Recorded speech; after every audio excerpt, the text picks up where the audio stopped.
Mama told you both times is the best. Okay, to follow who no road. Let's fix your face. Let them show you how to make money. Let's see your My father always said, I know it's later, but he always said that the work of our hands is what God bless. So your father that died without achievement. I don't know about that. 2 options. Either you start making money or you leave my house. Mama, this is my father's house. This is my father's house. Mama, leave me alone.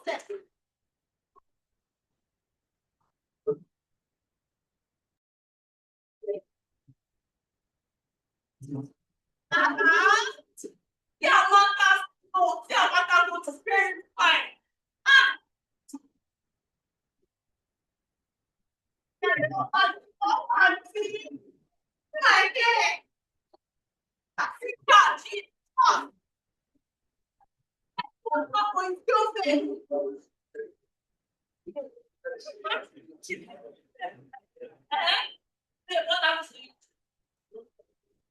You're not in a good mood. Oh, God. No, I know. Every single time. Money. Am I not trying? The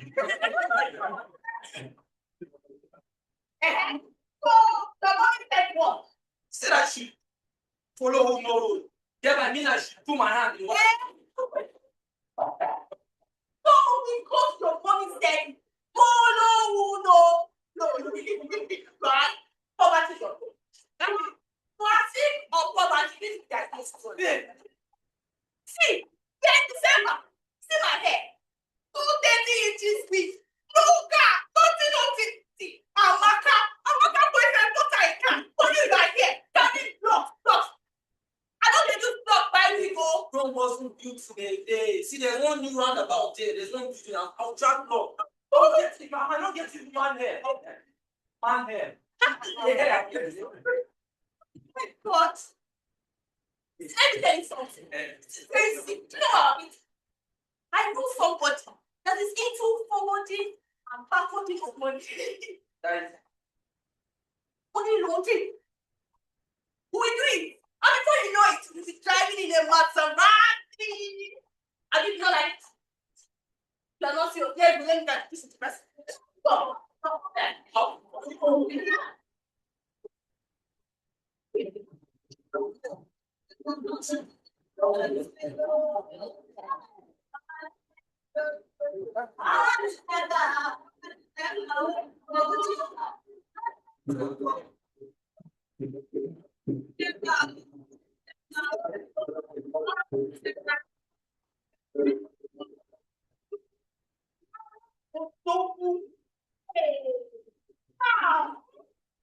Now we hear from me.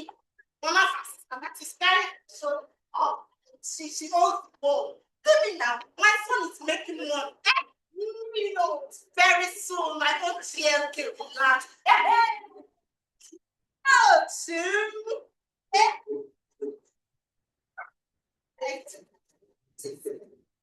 Very good. I will use that to wrap up. I will go to the market. Find one sweet lace. I put it all there together. Properly.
Shine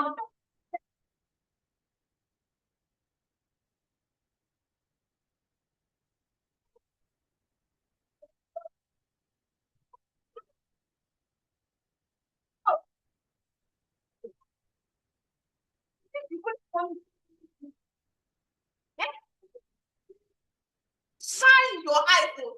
Shine it very well. Because last night they came to carry Emeka from his father's house. This Emeka here. Yes, that Emeka that is here. Mama, you know this now. It's bad. You like money. He must be made tonight that in poverty. No, now. Anyways, they have to get your sense of it. Trust me now. Mama, I don't mean Mama, get to cook. Over. Yes, Mama. Mama, I don't mean it. Let us go. Mama. Now let's go. I tell you, Mama. Let's go.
What do you mean by business?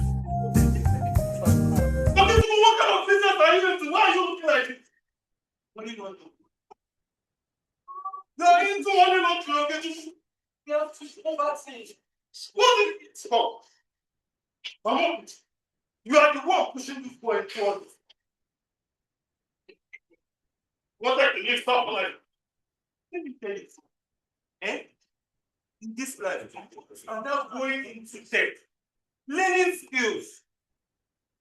See, have you not heard of the interagency platforms? Now it's the time for we. They are not your enemy, okay? What do you mean they are the enemy?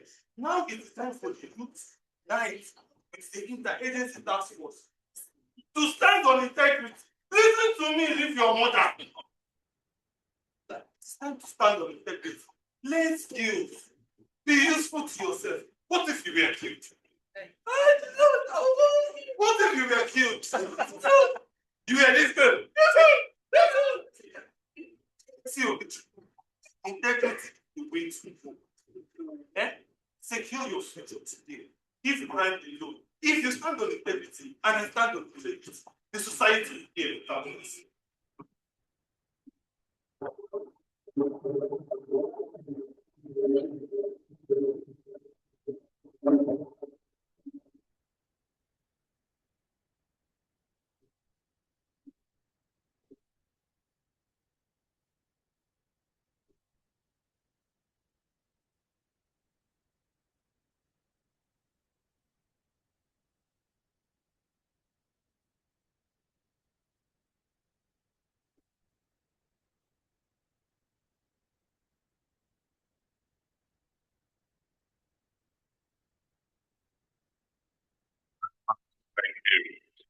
The picture of it is that okay, Chuku, what kind of money what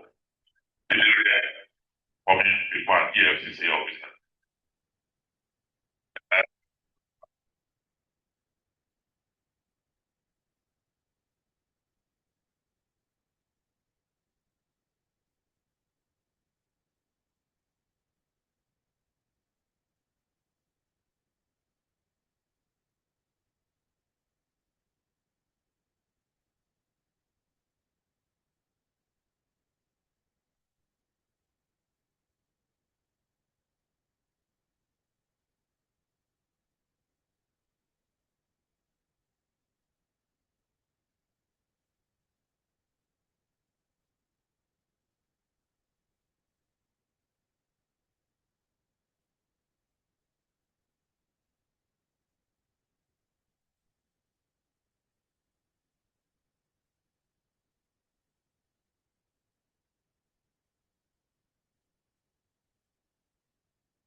Also,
this is representing the country director of UNODC, Tugar-Iatt, and the head of Tugar, Mrs. Jane O.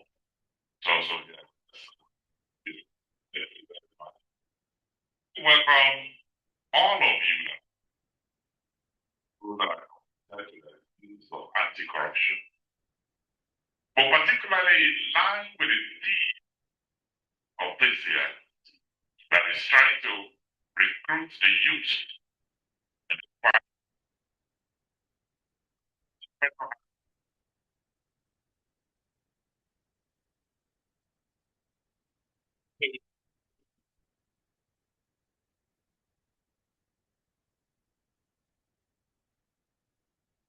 Foundation Day.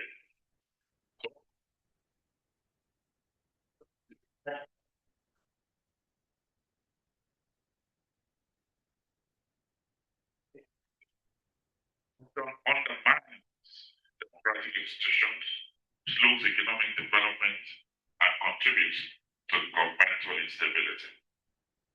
Our world confronts numerous challenges, tragedies, inequalities, and injustices, many of which are tied to corruption. With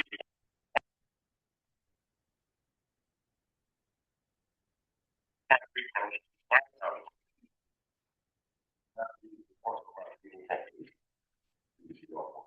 That's why this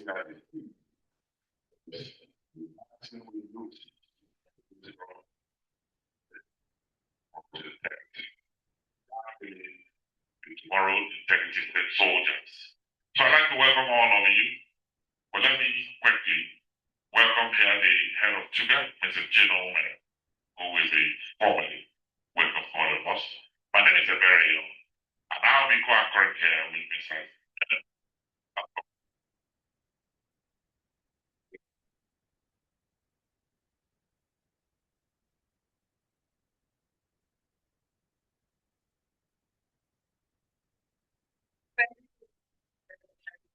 I work a lot with the detailed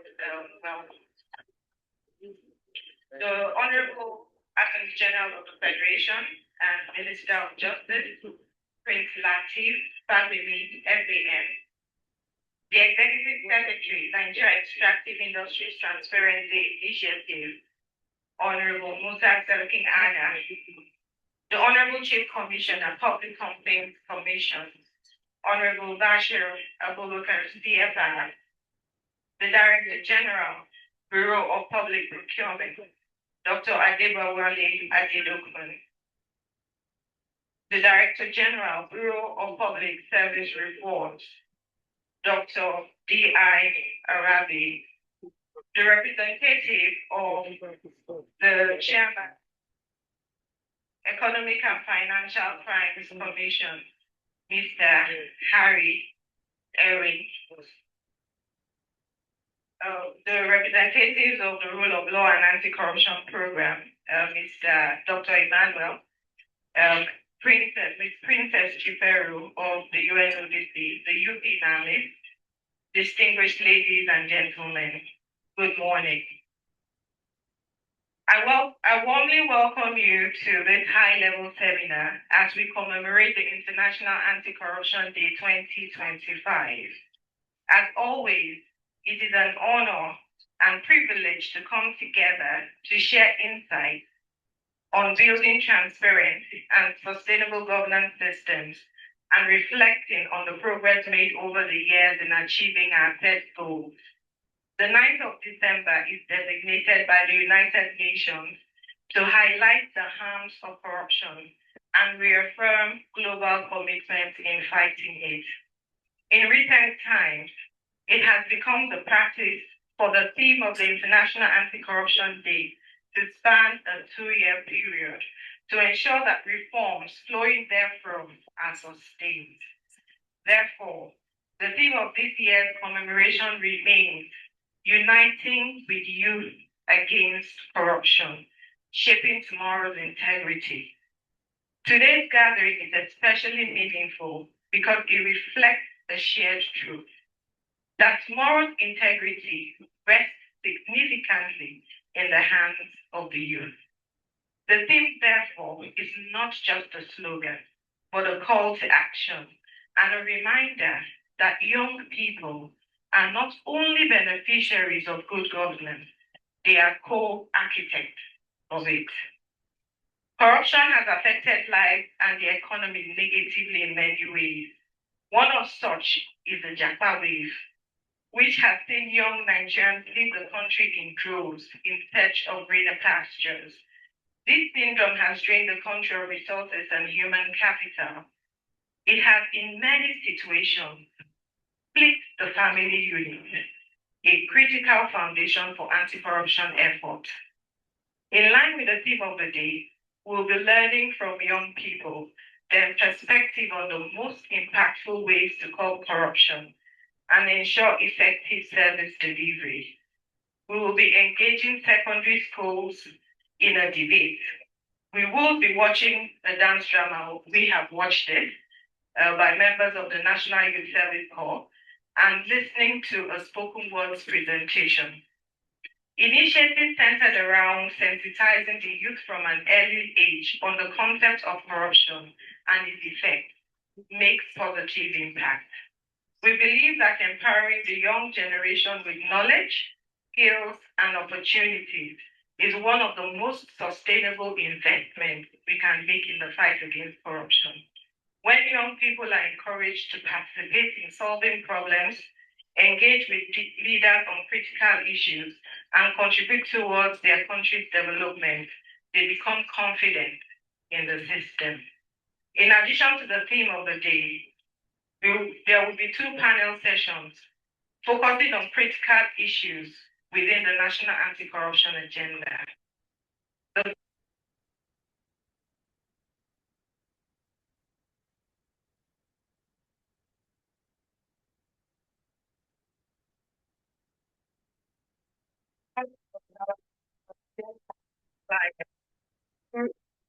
Of the National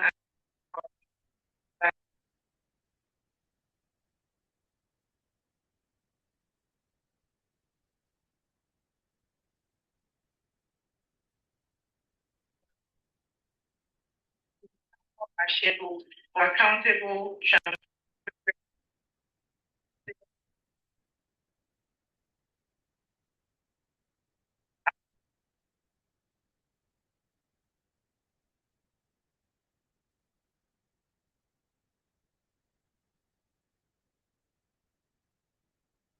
I also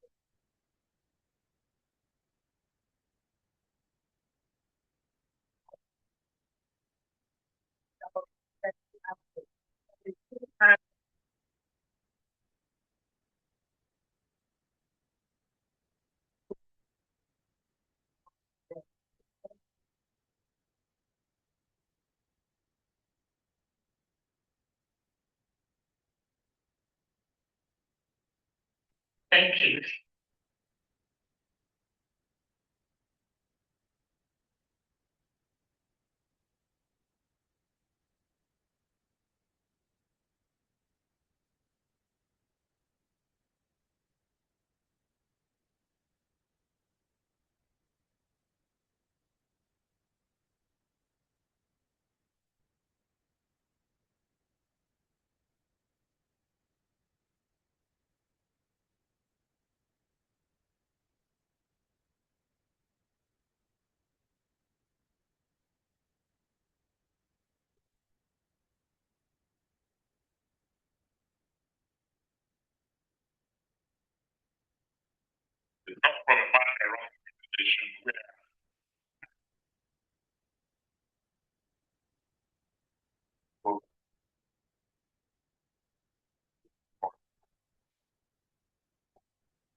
the Attorney General of the Federation, Minister of Justice, the Chairman of the Complaints Commission, the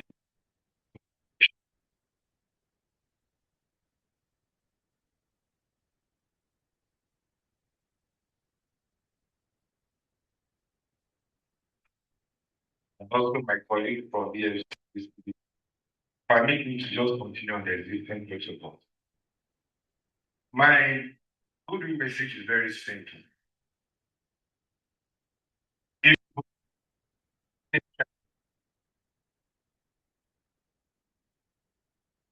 right corruption will deal with us. If we do not strengthen critical thesis in the lives of our youth, breeding a generation of people who this country cannot depend on. Therefore, this special day and this special thing already gives a signal where we ought to focus our resources on. That is the youth. I would like to assure the youth this morning that over 20 years of anti-corruption work that we have seen, the key element that will sustain it is building a strong youth in this country. From the perspective of procurement this morning, I would like to give the youth an assurance that procurement, BPP, is about prevention of fraud. To prevent this fraud, the youth are critical. Therefore, for the first time in over 15 years, to let you know that this government is serious and the activities of BPP is geared towards ensuring prevention, is to let you know that the federal government only 2 weeks ago approved a policy called the banning for the first time in the history of this nation. What does that say? That any contractor that does bad business, a law has been set out to deal with bad behavior. That's a signal to the youth. Secondly, if for nothing else, today you have a team of anti-corruption agency who have made up their mind to be open, transparent, and accountable. In the last few months, not only have we saved since 2007 to date over 2 trillion, but just in 1 year of our operations, we've been able to save close to 400 billion. That ordinarily the youth will have lost, and there will be no good roads, there will be no good hospital. But singularly, because Mr. President's posture is that we should take anti-corruption task seriously. My colleagues, the youth,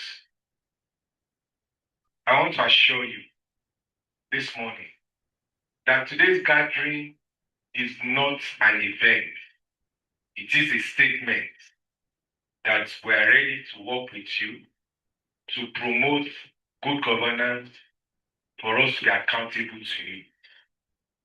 I would like to thank our partners, development partners, for giving us your support and to making this event a success. Once again, to the youth, count on us to be accountable, count on us to provide the necessary tools that will help us reduce and improve the quality of life that you desire in this nation.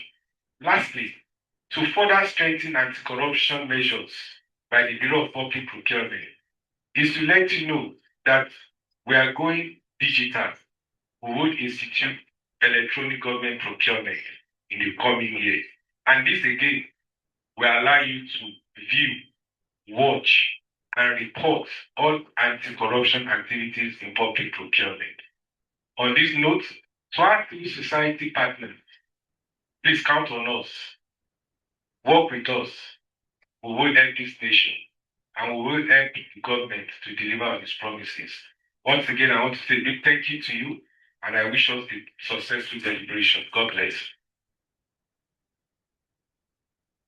Thank you very much, sir. The Director General, Bureau of Public Procurement, Dr. Atiba Wale, did that very interesting goodwill message. Next up, we're inviting the country representative of the United Nations in Nigeria, represented by, actually, that is the person of Chief Usman Turi, represented here by Princess Chifiru, representing the country representative of UNOTC. Please, a round of applause for her. You are supposed to, right after that, please, we want you on the high table where you are done with your speech, please. We'd like to have you face with us here. Please, another round of applause for her. Thank you. Good morning, everyone. Good morning, everyone. Good morning. Permit me to adopt the existing protocol that was already clearly stated by the other speakers. My message is going to be brief, and I'll be speaking on behalf of the country representative of the United Nations Office on Drugs and Crime here in Nigeria, Mr. Sheikh Usman Turi. So here it goes. On this International Anti-Corruption Day, we gather to confront a challenge that undermines trust, weaken institutions, and rob nations of their future corruption. This year's theme, Uniting with Youth Against Corruption, Shaping Tomorrow's Integrity, highlights the vital role of young people in combating corruption and demanding accountability. It also reminds us that integrity is not just a principle, it is a promise we must keep for the next generation. We already know that there is a growing public awareness and intolerance of corruption, especially among youth, who are increasingly demanding for accountability and transparency. But we also sometimes underrate the impact of corruption in the lives of ordinary citizens. And this is something we should take more seriously. My people, let me say my people, corruption costs the world trillions of dollars annually, draining resources that could build schools, hospitals, and opportunities. Corruption is also intertwined with global challenges, such as rising insecurity and deep injustice, draining resources and jeopardizing social and economic development, while disproportionately affecting women, youth, and marginalized communities. Yet there is hope. When youth unite against corruption, they do more than resist wrongdoing. They reshape cultures of governance. They also demand accountability. They strengthen the moral fabric of our societies. Together, they remind us that transparency is not just a policy, but a way of life. Accountability is not just a mechanism, but a mindset. So let me call on all of us present here: government, donor partners, private sector, CSO, youth, women, and everyone present really, to commit to leading change. And we're already hearing that that's taking place through digital innovation, ethical leadership, and global advocacy to foster transparent society. What does this mean? This means empowering our youth with education and digital tools to expose corruption. I know places like EFCC, the BPP has mentioned things like that, so very commendable. Continuing strengthening our institutions, mainstreaming gender equity and social inclusion in our anti-corruption efforts and strategies, so that women, youth, and marginalized groups, including people with disabilities, are protected and empowered. Then most importantly, fostering a culture of integrity where corruption no longer exists or is rejected outrightly.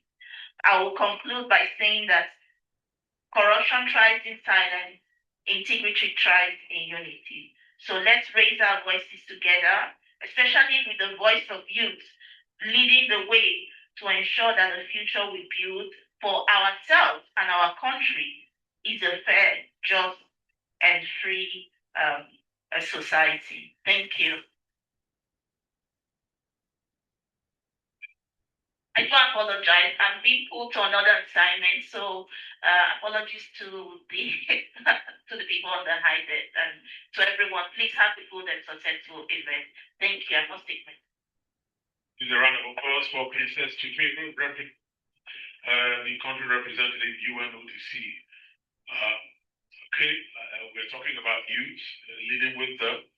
Don't forget, you can hear the theme, uniting with youth against corruption, shaping tomorrow's integrity. I just want to part of that integrity is that when you come home early from work as a parent, the children know you're supposed to be at work. I don't think you're empowering them. They know that you have done something corrupt. So staying at the office, not coming home early, not sleeping on the day you're supposed to be in the office. I don't think you're sending the right message to the youth. I just wanted to make that point. Thank you so much. And so with that, I want to quickly invite the Executive Secretary of NEED, Honorable Musa Sirkin Adam, for his movement message. Please, a round of applause for him.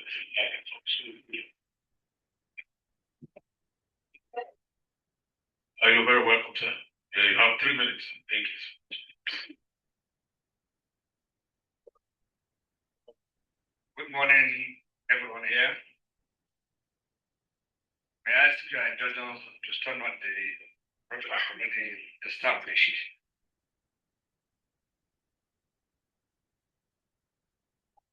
Your Excellency, distinguished guests, partners in government, civil society, the media, especially the young people of our great country.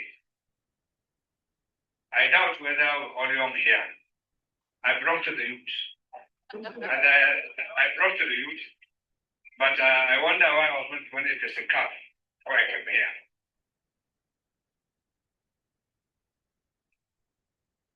The theme of today's meeting, uniting with youth against corruption, shaping tomorrow's integrity, is apt and more relevant than ever to Nigeria's aspiration for a transparent, fair, and prosperous future. Across our nation, the youth remain our greatest source of hope and strength. Their energy, innovation, and the desire for more just society position them at the center of the global fight against corruption. As we commemorate this day, I wish to affirm NEED's commitment to empowering young Nigerians, not only as advocates for accountability, but also as active partners in shaping the future of integrity in the extractive industries and beyond. At NEED, we recognize that corruption undermines opportunities for growth, distorts resource governance, and deepens inequality. We also know that a united, informed, and courageous generation can dismantle these barriers. This is why NEED will continue to expand civic education, strengthen our reporting mechanisms, support youth-led innovation, and create more platforms for constructive engagement with young professionals, students, and entrepreneurs. The International Anti-Corruption Day is a call to action. It reminds us that building a corrupt-free Nigeria requires the support of all of us, government, industry, civil society, and especially the youth. Stand together. NEED remains steadfast in its mission to promote transparency, strengthen accountability, and ensure that our natural resources truly benefit every Nigerian. On this important day, I celebrate the courage, resilience, and integrity of Nigeria's youth. I invite you to join hands with NEED as we work collectively to shape a future defined by honesty, justice, and shared prosperity for all of us here and those beyond us. One of the key issues looked at today as we commemorate this day is tax transparency and trust. how can Nigeria's new tax reform policies curb corruption and promote accountability? Let me inform you that NETI recently concluded a policy-backed policy brief on the need for an inclusive implementation of Nigeria's 2025 tax and revenue reforms. The brief NETI outlines a comprehensive roadmap for implementing new tax laws, assess compatibility of the legislative provisions with global standards of transparency, accountability, and efficiency in revenue administration, and recommend targeted safeguards to protect the fiscal autonomy of state and local governments. Therefore, reaffirmed that as we chart this course, we cannot afford to treat transparency as an afterthought. A robust tax reform without citizen oversight is simply centralization under another name. The NETI stands ready to do its part by providing independent oversight, facilitating dialogue, and ensuring accountability for meaningful outcomes in the implementation of the reforms, especially as it applies to extractive sector. NETI would like to use this platform to call on all stakeholders to embrace this roadmap, ensuring that Nigeria's 2025 tax reforms foster inclusive growth, fiscal accountability, and sustainable prosperity for all levels of government and even every citizenry, particularly the youth who are our future. On this note, I thank you for listening, for wishing you all meaningful information as we commemorate the International Anti-Corruption Day 2025. May God bless us. Thank you.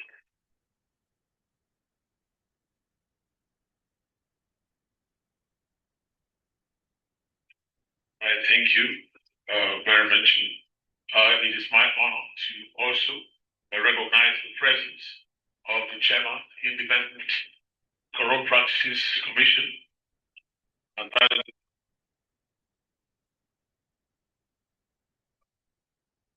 is SAN.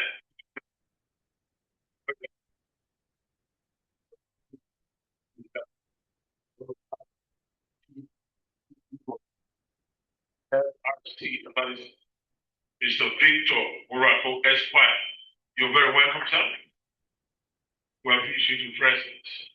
For now, I want to put in welcome the Chief Commissioner, Public Complaints Commission, Honorable Bashir Abubakar, MFR, for his goodwill message. Please, a round of applause as he steps to the Yes, you can come fully dressed, sir. No problem. You're very welcome, sir. We know your camp has not committed an offense. You're welcome. The organizer of this program, our very admirable sister, and our special guest here, the Honorable Minister, and my colleagues on the high table, ladies and gentlemen, good morning all. Today's topic is very important because it is dealing with issues of youth development at international level. Developing the youth against corruption for the future. Incidentally, I'm at the panel of affairs of the Public Complaints Commission, so you can imagine how much of complaints on the issues related to unethical behavior regarding corruption and what have you can be. This morning, we are here to identify issues, also to relate with our thoughts and on how to encourage our youth to be able to stand on their own, and by so doing, to make their respective nations stand on its own for future development. Having said that, let me start from us, because anybody that is above 60 should no longer regard himself as youth anyway. I can see the faces on the high table. Virtually it is 16 and above. So count us out. The other side of the universe.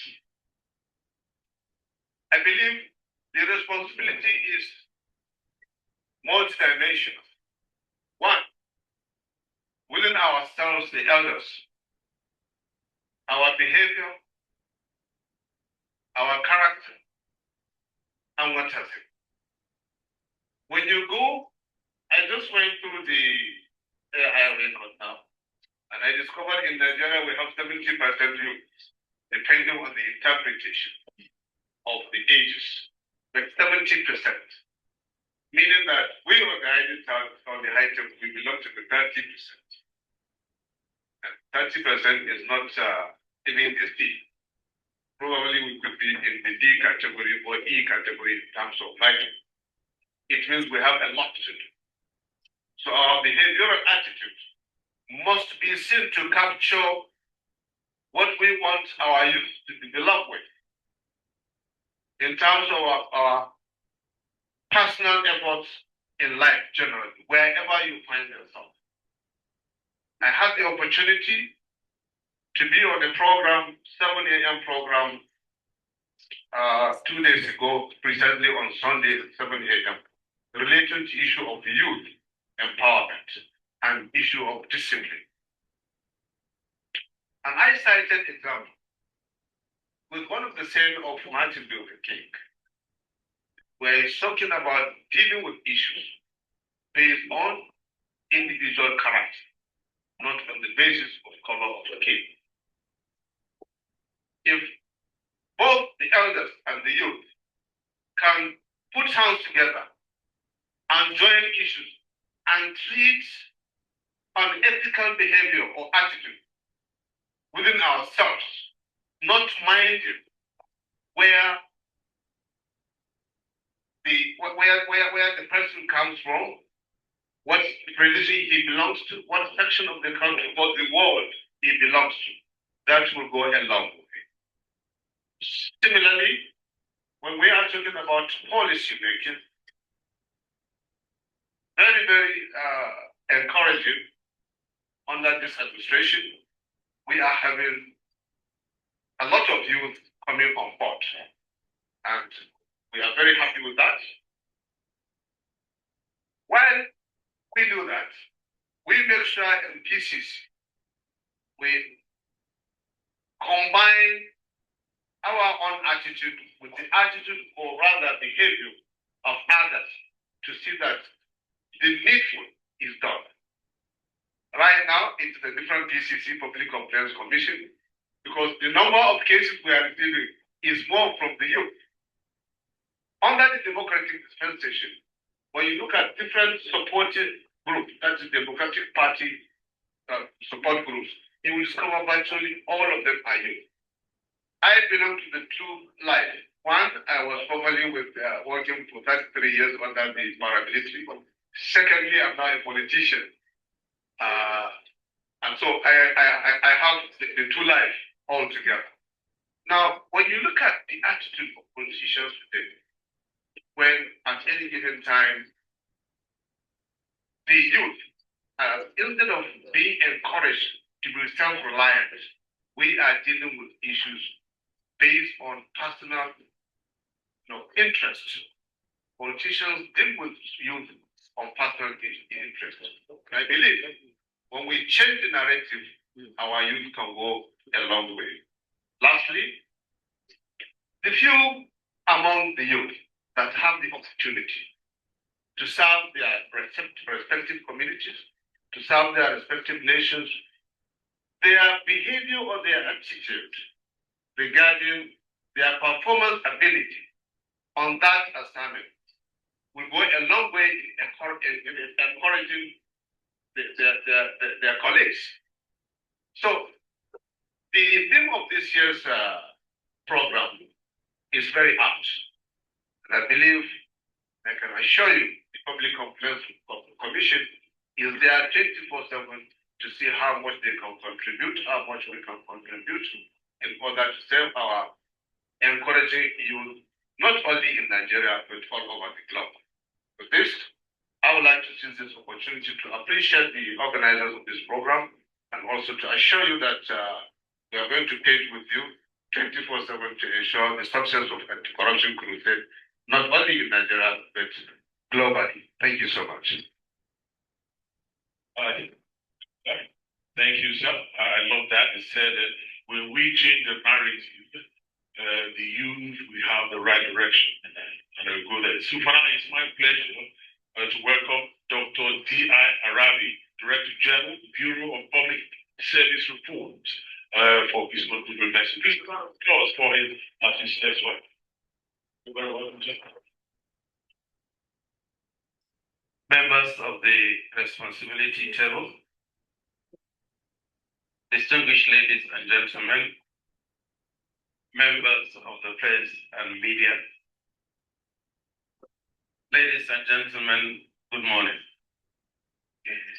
I want to take us back to memory and link the two faces that I'm seeing here. One is Jen on this side, and the other one is Madame on the other side. Can you please kindly stand up? Please stand up, Jen. Hand it over to Jen. Jen was then a youth. And at a stage, I would say, this small girl, how can she drive this process? We saw successful transition. We are witnessing a product of succession planning and mentorship. One of the things we are introducing in the public service. Congratulations for that. This is wonderful. I wish to congratulate Tugar and your leadership on the successful commemoration of this day, as we reflect on the devastating impact of corruption and collaborate to renew our commitment to strengthen the country's anti-corruption agenda. It is pertinent, distinguished ladies and gentlemen, to state that this day for us in Nigeria holds a special significance, given our long-standing struggle with strengthening good governance.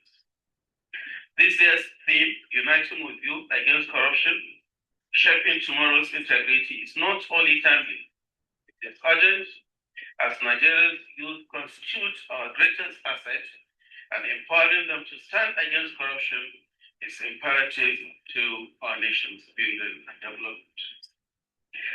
Undoubtedly, Nigeria's journey in the fight against corruption has been marked by resilience, institutional reforms, and growing citizens' engagement. On this International Anti-Corruption Day, we reflect on our achievement while acknowledging the challenges ahead of us, as well as recommitting ourselves to integrity, accountability as the bedrock of national progress. Distinguished ladies and gentlemen, the face of Nigerian public service 30 years ago is not what we have today. 30 years ago, we didn't have ICPC standing. 30 years ago, we didn't have this handshake between government, citizens, civil society groups, etc., to shape governance and address issues facing this country. Today, we have this space and we're doing this. We join well-meaning Nigerians and stakeholders to commend the anti-corruption agencies for their selfless efforts in addressing corruption in Nigeria. It is heartwarming to know the laudable contributions made by the ICPC, EFCC, etc., as a number of prosecutions and convictions have been recorded over the years is an indication that Nigeria is making progress. Recently, Nigeria was removed from the Financial Action Task Force list, demonstrating that with consistency and collaboration and strong regulatory vigilance, Nigeria can meet and surpass global standards. Nigeria's ratification of various anti-corruption treaties, both at the sub-regional and international levels, have added impetus to our policy frameworks to fighting corruption. Mostly, Nigeria's alignment with the United Nations Convention Against Corruption, reinforcing our nation's commitment to global standards. At the Bureau of Public Service Reforms, our mandate is to drive reforms that ensure efficiency, transparency, innovation, and improved service delivery. We engage civil society organizations in various programs aimed at fighting corruption, deepening transparency, and promoting integrity amongst public institutions. Similarly, working with relevant agencies and Tugar, we have deepened the awareness on the National Anti-Corruption Strategy, as well as partnering with the Ministry of Justice to promote the implementation of freedom of information law in Nigeria. It is also apt to state that the Bureau of Public Service Reforms has championed reforms in procurement, payroll digitalization, human resource management, service delivery improvement, and leadership accountability. These reforms are eliminating leakages, strengthening controls,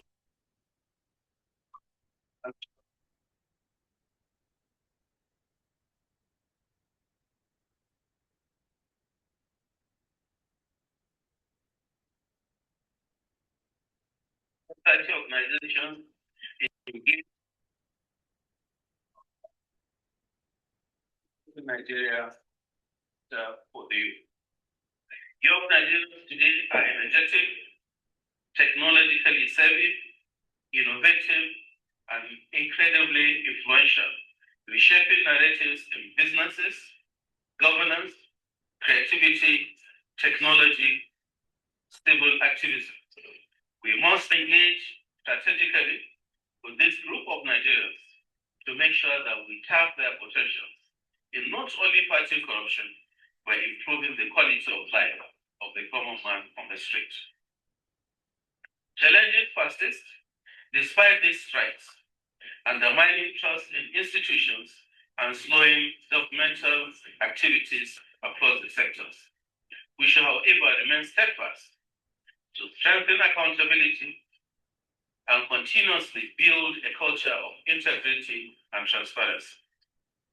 I must tell you that BPSR is happy with the progress Nigeria have made, and we're looking forward to the situation in the next 5 or so years, where when we meet here, we discuss our success and progress that we have made and not where we should be. On this day, Nigeria must commit to strengthening accountability, ensuring recovered assets remain beneficial to citizens, empowering youth and civil society to lead the change against corruption and improving the quality of public service delivery. The fight against corruption is not only about punishment, but about building a culture of integrity that permeates governance, businesses, and everyday life of all of us as citizens of Nigeria. Together with our youth at the forefront, we can truly shape tomorrow's integrity and build a Nigeria that thrives on transparency, accountability, and justice. Long live the Federal Republic of Nigeria. Thank you. Good morning. Please a better round of applause for the chairman of the BPSR. It's my singular honor to welcome the chairman of the ICPC, Dr. Musa Aliyu, SAS, for his own goodwill message. So please a round of applause.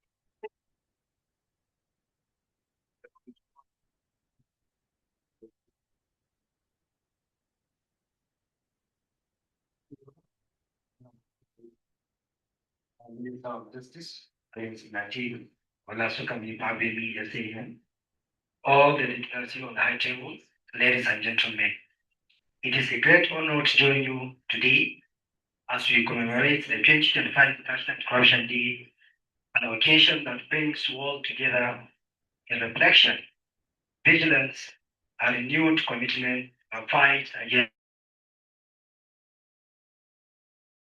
fighting with youth against corruption, shaping tomorrow's integrity is both timely and inspiring. It reminds us that the future of our nation, and indeed the world, rests in the hands of our young people. as we strive to build a society rooted in transparency, accountability, and justice. The ICPC fully recognizes the essential role of young Nigerians in shaping corruption-free future. Their energy, creativity, and courage offer a powerful foundation for long-lasting integrity systems. When we equip our youth with the right values, tools, and opportunities, we are empowering a generation capable of confronting corruption at its very roots.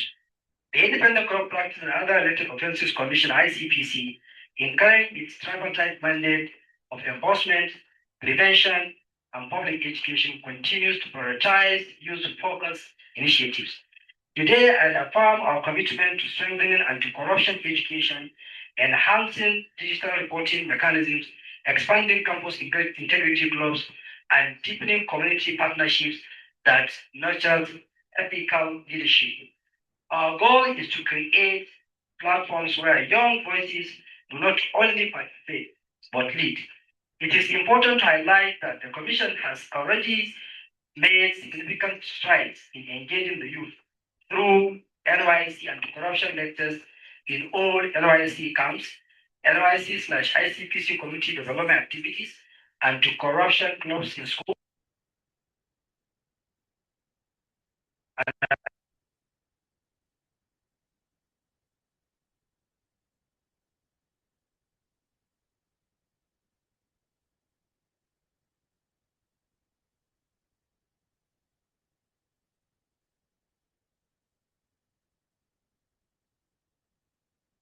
In addition, our partnership with NELFund in helping to ensure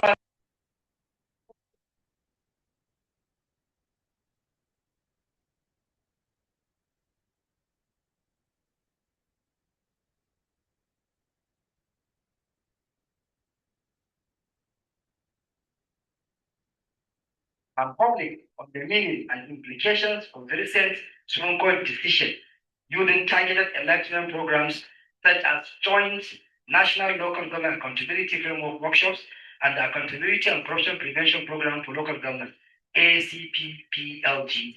These initiatives have been made possible through the support of dedicated partners, the Center for Fiscal Transparency and Public Integrity Network, the European Union, OLAC/International IDEA, and in collaboration with the Federal Ministry of Justice, the Correspondent Bureau, Fiscal Responsibility Commission, and the Bureau for Public Procurement. Today,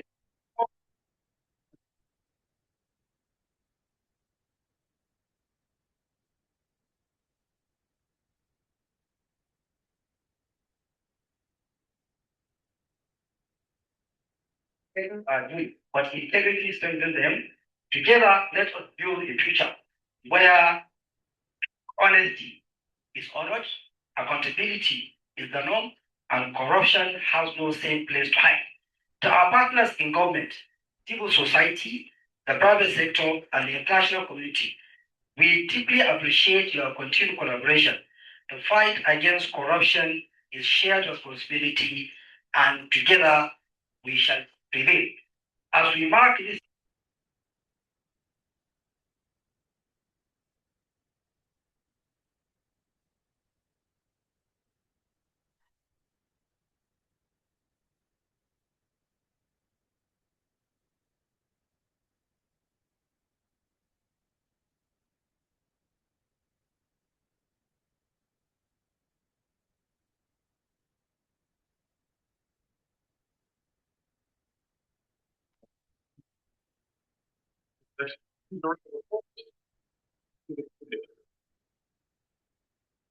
Welcome, sir. Another message for the youth.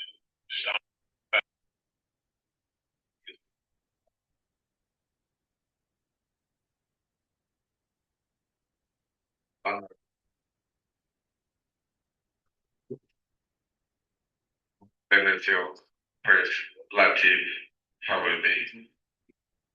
Sir, permit me to rest on every already established protocol, but I will not fail to thank the coordinating team of all interagency task force, Tugar-Iatt, Jane, you're doing a beautiful work. Please keep it up.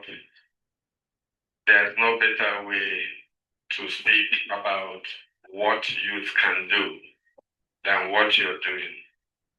You took over, you learned, and today you're working very hard. I want to thank you. The native that is also supporting Tugar very well. Thank you too. We continue to look up to you to bring us together. For me and us at Fiscal Responsibility Commission, the best way, not just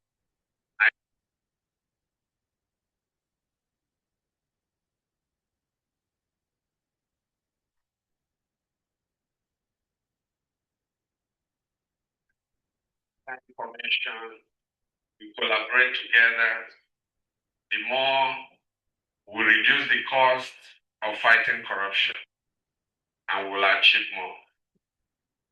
As part of my program today, I'm happy to announce that we united ourselves with ICPC today.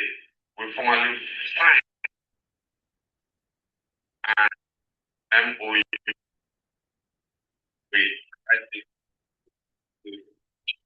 What do we intend to achieve? We intend to unite ourselves for the youth, reducing the cost of fighting corruption, those offenses that were not provided, those sanctions that were not provided in Fiscal Responsibility Act, for which we've been calling for the amendment of Fiscal Responsibility Act.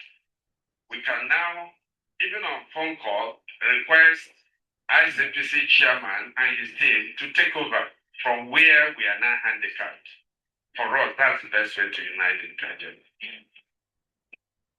I also want to announce that in the next few days, also be signing the same MOU with EFCC and BBP. I confirmed that this morning with the chairman, with the DG of BBP. For us, we'll continue to unite the youth by ensuring their tomorrow. We fight corruption by reducing those funds available to government-owned enterprises which they refuse to remit to the consolidated revenue funds of federal government. Because by provisions of mandate of the Fiscal Responsibility by sections of the Act, Fiscal Responsibility Act number 31 of 2007, all government-owned enterprises, without any prompting, should ordinarily remit what is due to the CRF. This is one task we're fighting, and we want to thank all stakeholders that have been cooperating with us. We are doing our best. We've gone ahead to review the template for calculation of operating surplus, which we produced and was approved by federal government. We've reviewed it and we'll send it back to the Honorable Minister of Finance. We expect that in the next few days or weeks, that new template will become operative. And we expect that it will yield more funds for the CRF. We do this to view that we are also providing for the future of the youth. We're uniting the youth too. We've also, as an agency, gone out of our way. We work with NYSC so that we can collaborate with them in encouraging the youth. We carry them beyond, setting up what we call fiscal responsibility entities with the compass before they are finally employed in the public service, before they get used to how it's done. Because the moment you get into public service, they tell you this is how it's done, so that we can also tell you how it should be done. That's our own way of uniting the youth. We go to the camps, we engage NYC compass, we indoctrinate them on the virtues of fiscal responsibility. We very much look forward that when they eventually employed, either in government or in private sector, they would have accepted the principle of fiscal responsibility. On this note, I want to use it to thank all agencies that have been pushing through, that have been supporting to fiscal responsibility.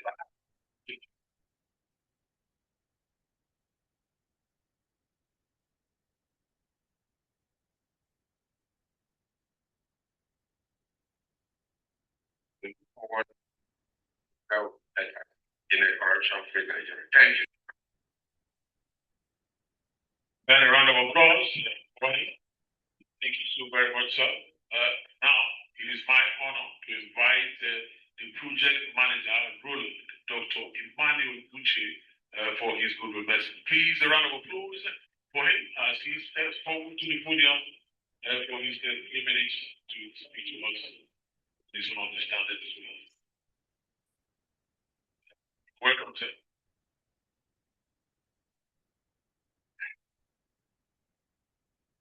The Honorable Attorney General of the Federation and Minister of Justice,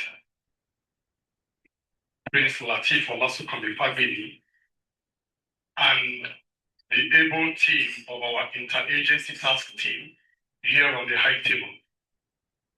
Good morning, ladies and gentlemen, fellow compatriots.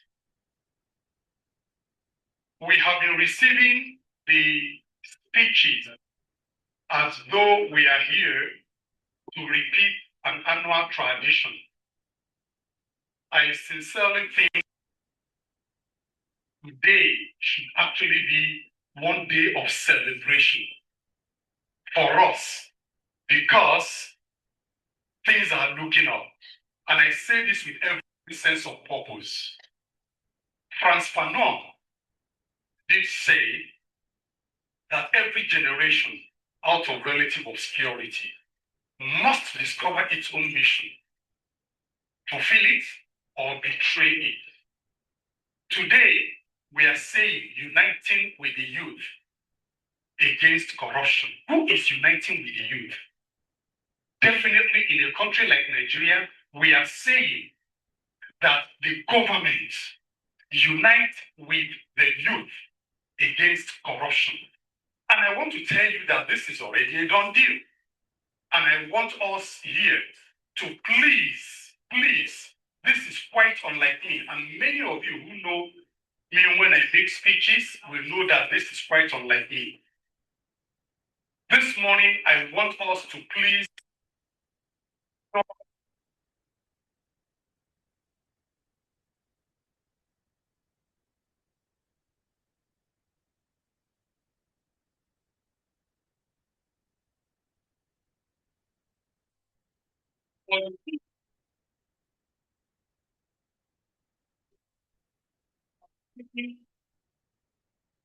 youths matter.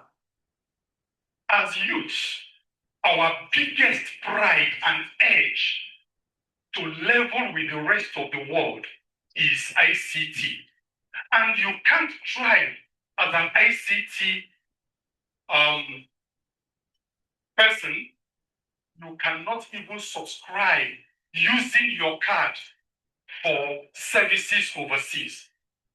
Up until now, maybe we're speaking grammar, you don't seem to understand what we're talking about. Up until now, at least as a youth, you know that your Nigerian card cannot work on global sites. Today, within the last 1 month, after Nigeria has been removed from the grey list, thankfully, because of the joint effort of those on this table, your Nigerian card can now work globally. That is a great opportunity. That is a great opportunity. And as I walked through the door this morning, I saw lots of publications, and it looks as if we come here to speak English, to speak grammar. No, I can tell you of a truth, we are making a difference. Alhaji Maitama Sule did say once, he said, it might take you a single leap to jump into a well.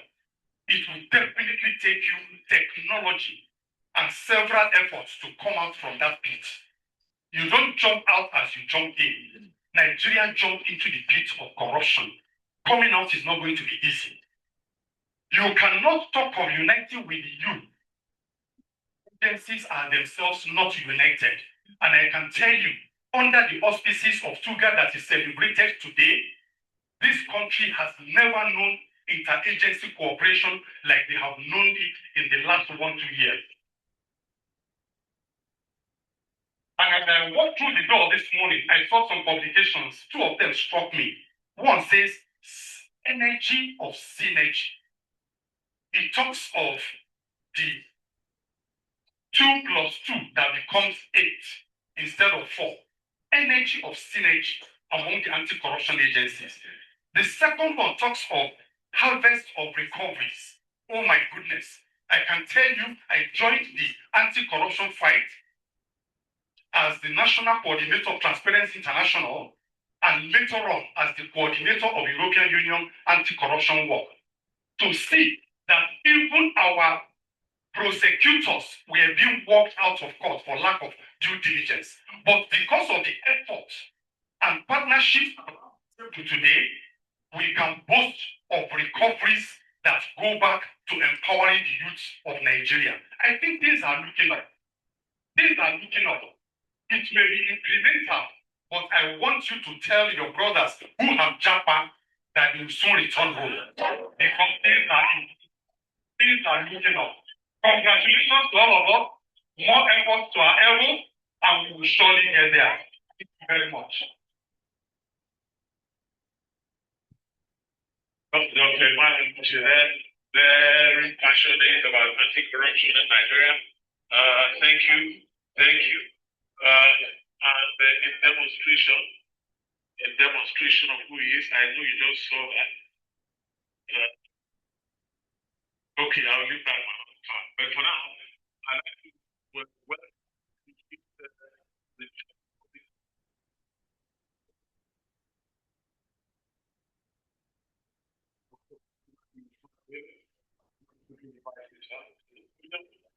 we're all good with message. You're very welcome. Please, a round of applause for him. After the minute. Thank you so much.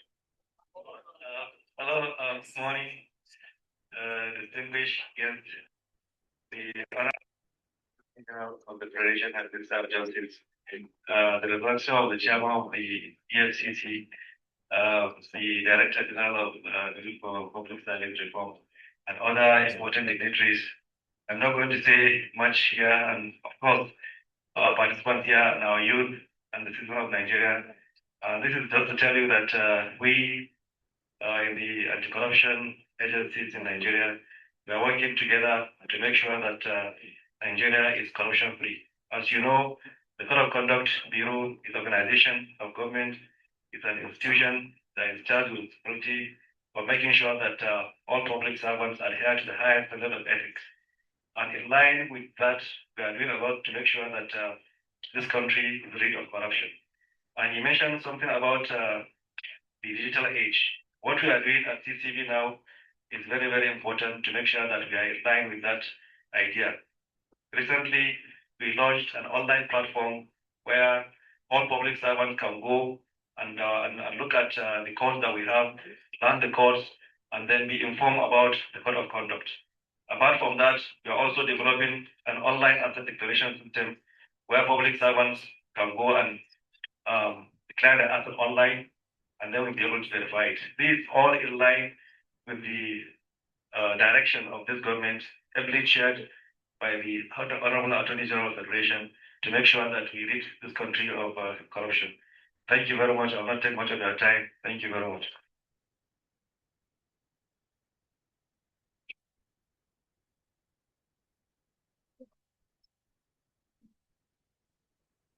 All right, thank you so much. I understand that we have David Alechino, our president. We also appreciate you for being here. David Alechino of CDD. You're very welcome, sir. Please, thank you. We appreciate your presence. Now, ladies and gentlemen, I would just like you, could we rise to our feet, please, for a moment? Let's rise to our feet. As I welcome the Honorable Attorney General of the Federation and Minister of Justice, Prince Latif Fagbemi, SAN, for his keynote address. Please, a big round of applause for him as he takes the benefit. Very welcome. Thank you, President Abbas. Thank you very much.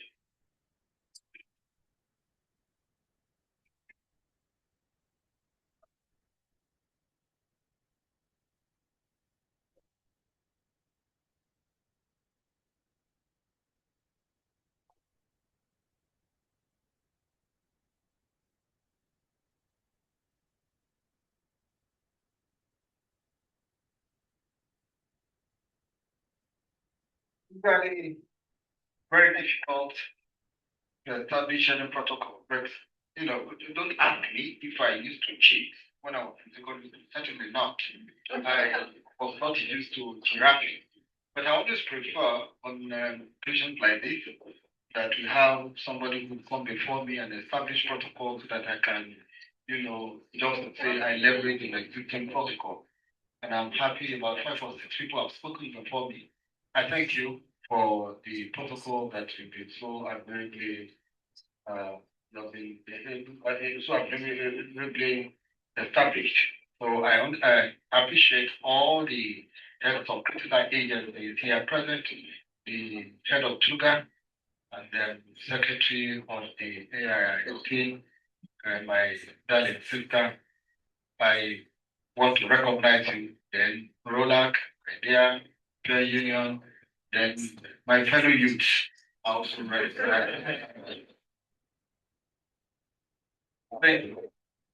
my yesterday, I was with the Code of Conduct Bureau because to do what? To do verification of the declaration of my outlet. When I left, people started asking me, why did you have to go? So what? I am the chief law officer of the Federation, and I believe that example is better than precept.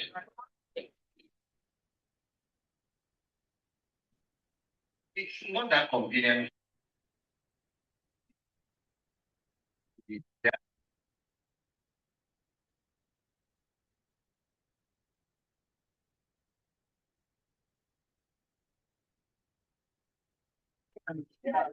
Oh, it's very important.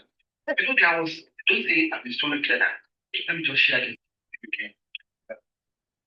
There was a community where loss of youth who dead has been reported. So what they did was to assemble the clerics and the alphas, the imams, and say, this is a country of prayer. They say, let us pray. Everybody was assembled and they were praying, oh God, please stop this incident of death of youth. There was a man crying above 100 years. He managed to use his walking stick, stroll to the place. As people were, giving, donating money, putting money down. He said, look, your attention has been focused.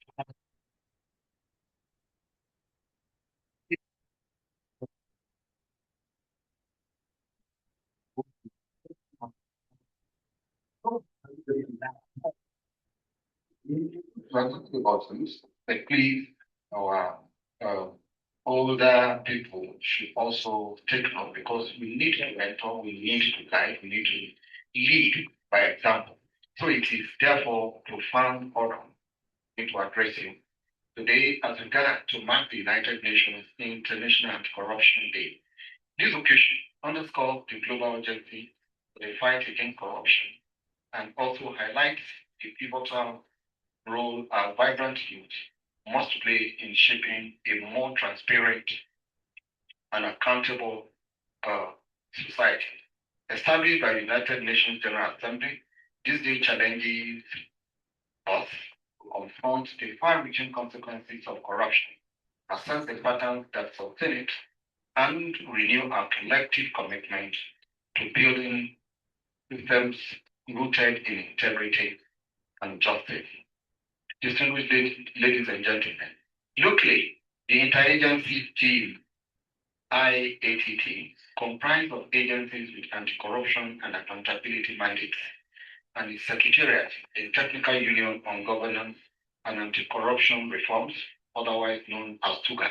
I'm not talking about the Minister of Foreign Affairs, please. Okay? I've jointly commemorated this day since 2009. These annual events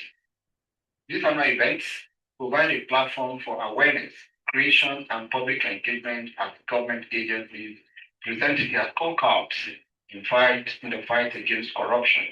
This year's theme on uniting the youth against corruption, shaping tomorrow's integrity, underscores the central role of the youth as catalyst for social change. In our collective fight against corruption, we must harness and motivate the energy, passion, and determination of the nation's young people to build the future we desire. These high-level seminars focuses on youth engagement in the fight against corruption and the implementation of the National Anti-Corruption Strategy, NACS 2022-2026. We remain focused on implementing the National Anti-Corruption Strategy 2022-2026 and its action plan.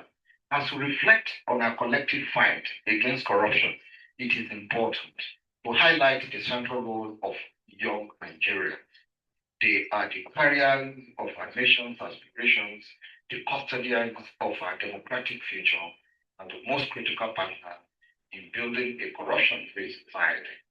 The administration of President Bola Ahmed Tinubu GCFR recognizes that empowering the youth is one of the strongest antidotes to corruption.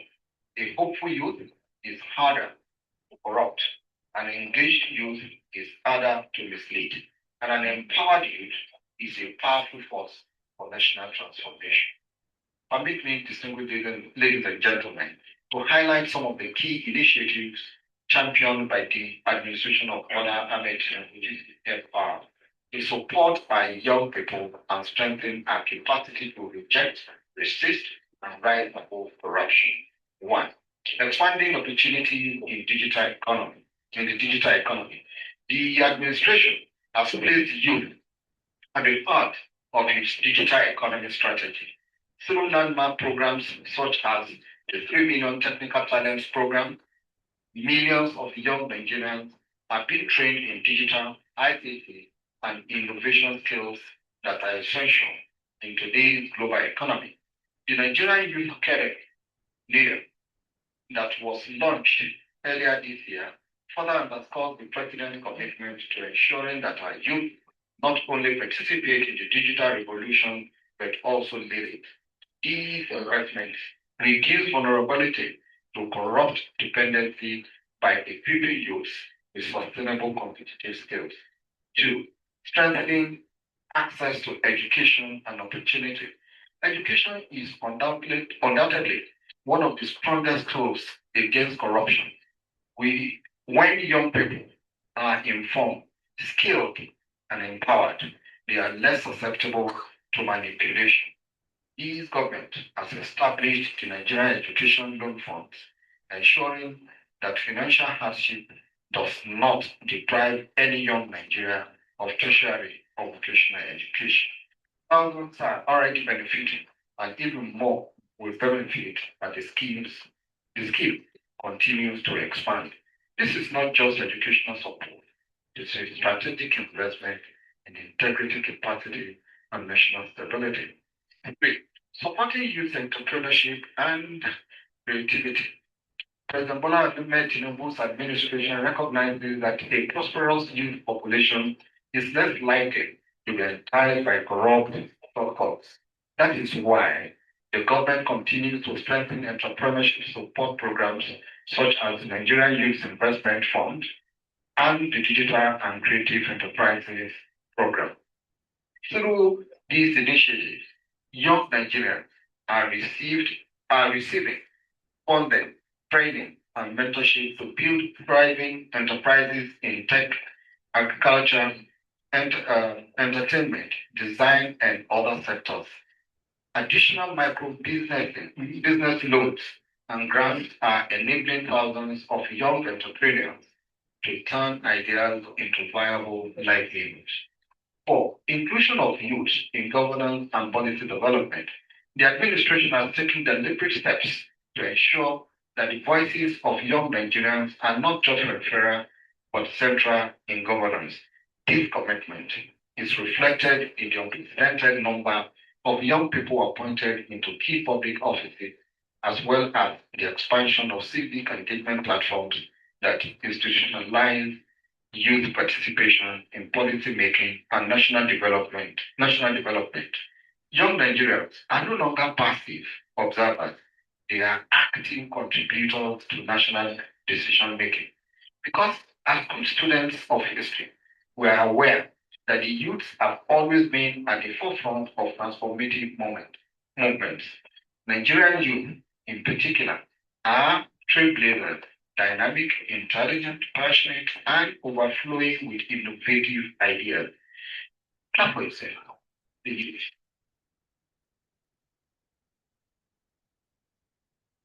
It is essential that we channel their energy and creativity to drive meaningful change. While young people may sometimes be caught in the web of corruption, they must also be inspired and unpowerful agents, the older ones, talking about you.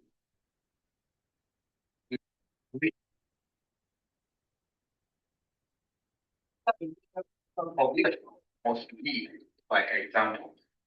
The youth in government must also serve as true ambassadors of integrity.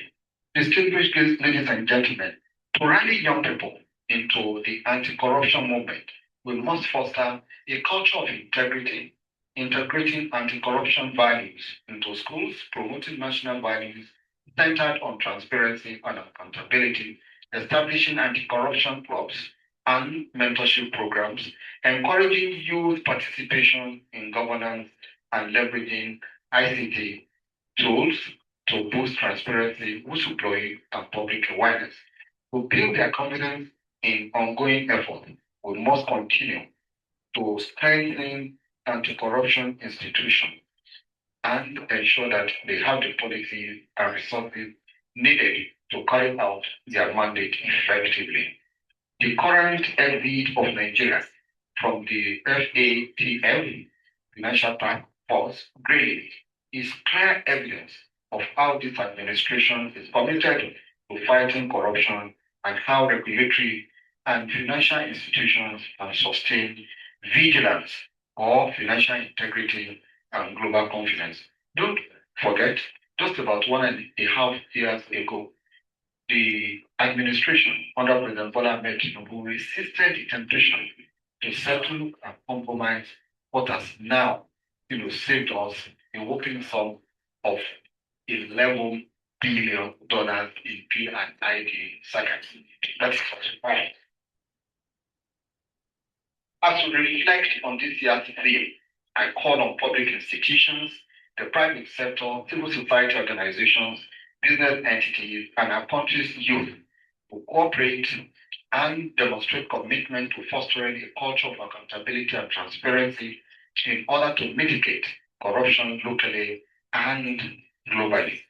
The joint commemoration of this day and similar commemorative initiatives help foster synergy among stakeholders. I commend the interagency task team and its secretariat, Tugar-Iatt, for organizing this event. It is unique, it is timely, and it is commendable.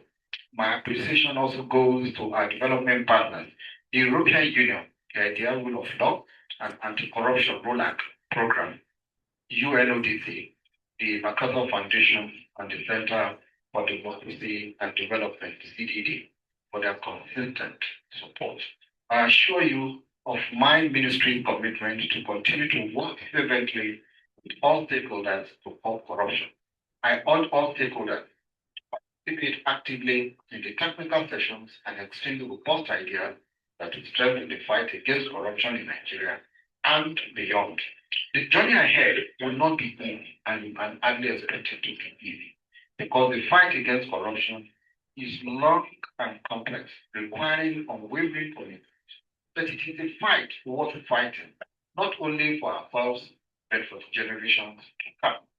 I just thought that I also shared this with you. I know this is, I'm reading the speech. There was a restaurant, an eatery, and the caption there was, whatever you take here is free. People, they like free things. Everybody was tripping to that restaurant. The first person after ate, and when he was about leaving, was handed over a bill. And he dragged the waiter out. So out. What you do right here? But yes, we are not charging you for what you have done. Some people have paid for it. We are saying you should also pay for people coming next time. That is what we are asking you to do. So in conclusion, ladies and gentlemen, I must reiterate that together we must build a future where integrity is the norm, justice prevails, and corruption no longer hinders our progress. A nation that empowers its youth and upholds integrity today secures it tomorrow. I want to thank you for your attention. Good morning.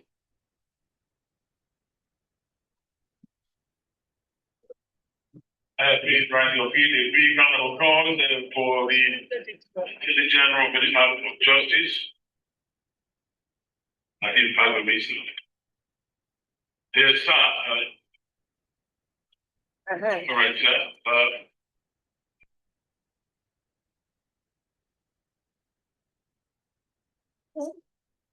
All right. I love those anecdotes. I don't want to say anything yet. Let me just take it easy. All right, for now, it's my pleasure to invite Miss Ejindo Blessing Miss Omachuku for our spoken word rendition. So if Miss Ejindo Blessing Miss Omachuku is here with us, please could you step to the podium as you give a rousing round of applause to her, encouraging our youth to express themselves. You're very welcome. Good morning, everybody. My name is Blessing Ejindo from Veritas University, Abuja, Buhari, and I'm here to deliver a spoken word on corruption. They say tomorrow belongs to the youth, but then how do we claim tomorrow when we keep letting corruption steal our today? Today, I'm not just standing here as a voice, but as a heartbeat echoing the frustration, the anger, and the hope of youth who refuses to watch. Okay, just a moment. Mr. March, we just hold on. Yeah, please, sir. Okay. Yeah.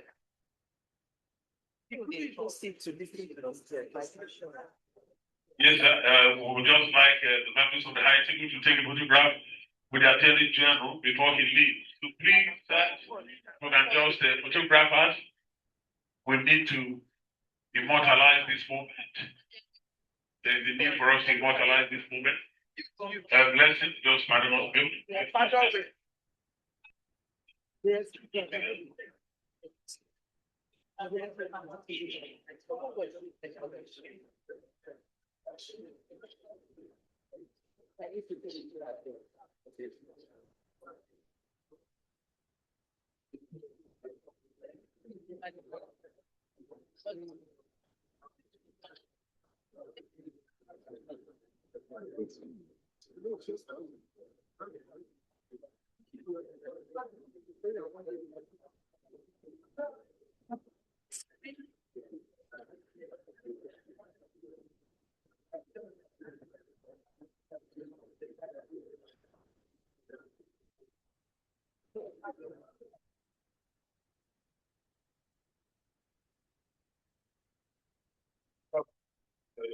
But if I may, it has so that the defense the handle.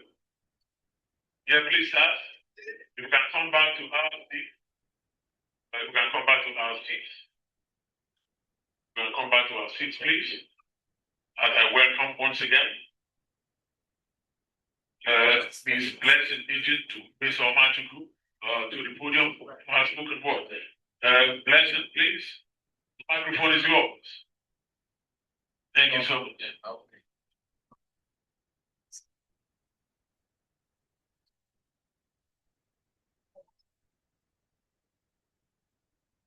Good afternoon, everybody, once again. So I am Blessing, and I'm here to deliver a spoken word. They say tomorrow belongs to the youth, but how then do we claim tomorrow if we let corruption keep taking our today? I stand here not just as a voice, but as a heartbeat echoing the frustration, the anger, and the hope of a generation that refuses to watch integrity fade into history. Corruption is not just a word we throw into speeches. It is that lecturer that hides and trades grades for favor. It's that man in a public section that hides the public wealth into his private pocket. Corruption is that system that says, oh, we have always been doing it this way, so keep quiet. But we are the youth, and we are the ones who refuses to keep quiet. We are the ones who believe that integrity is not old-fashioned and it is not outdated. Integrity is our rebellion. Integrity is our loudest protest. And integrity is the bridge we build so that our tomorrow does not collapse. Look around you, we are many different stories, different struggles, and yet one resolve. It's enough. Enough of the shortcuts, enough of the silence, enough of watching our future shrink and corruption growing fast in our society. We are the generation that knows how to break cycles, knows how to stand tall, and knows how to say this ends with us. Because corruption survives in fear, the fear of picking up, fear of being different, fear of being the only one doing the right thing. But today we stand together, and where there is unity, there is no fear. We are uniting, not just in hashtags and speeches, but in choosing honesty, even when no one is watching, choosing transparency, even when it's costly, and choosing integrity, even when you know corruption seems easy. We are the youth. We are not just the leaders of tomorrow, we are the leaders now. We shape the culture, we shape the conversation, we shape the courage, and we make integrity more than a slogan. So today, on the International Anti-Corruption Day, let this be our oath, that our voices will be louder than the lies, our actions will be truer than the temptations, and our unity will be stronger than the corruption we fight. We are not just shaping tomorrow's integrity, we are defending it, we are living it, and we are becoming it. And if anybody asks you what the future looks like, you can just tell them it looks like us, united, unshaken, and unstoppable. Thank you so much.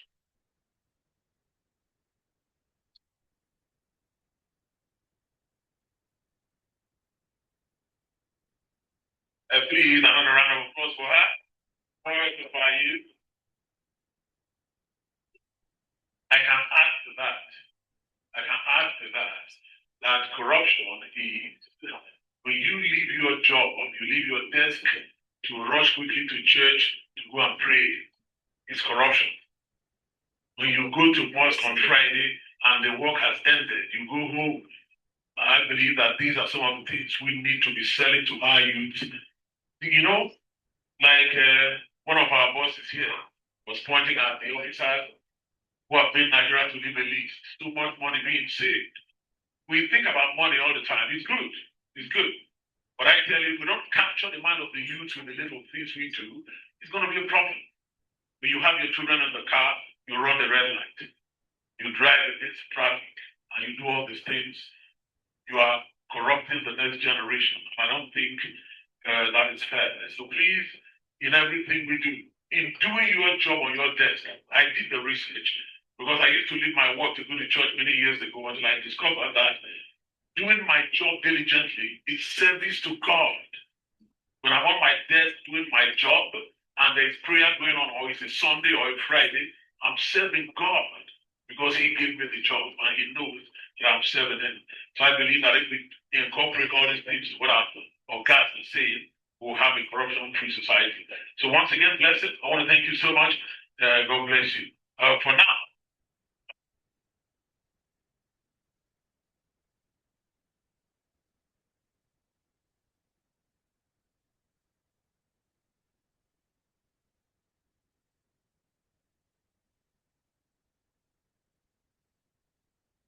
like the talk before, the DGN, Nigeria Agricultural Development Fund.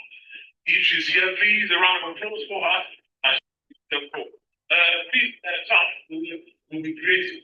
You're very welcome. You're very welcome. Please.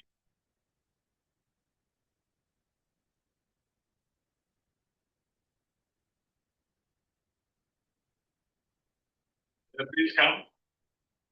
Yes, we'll greet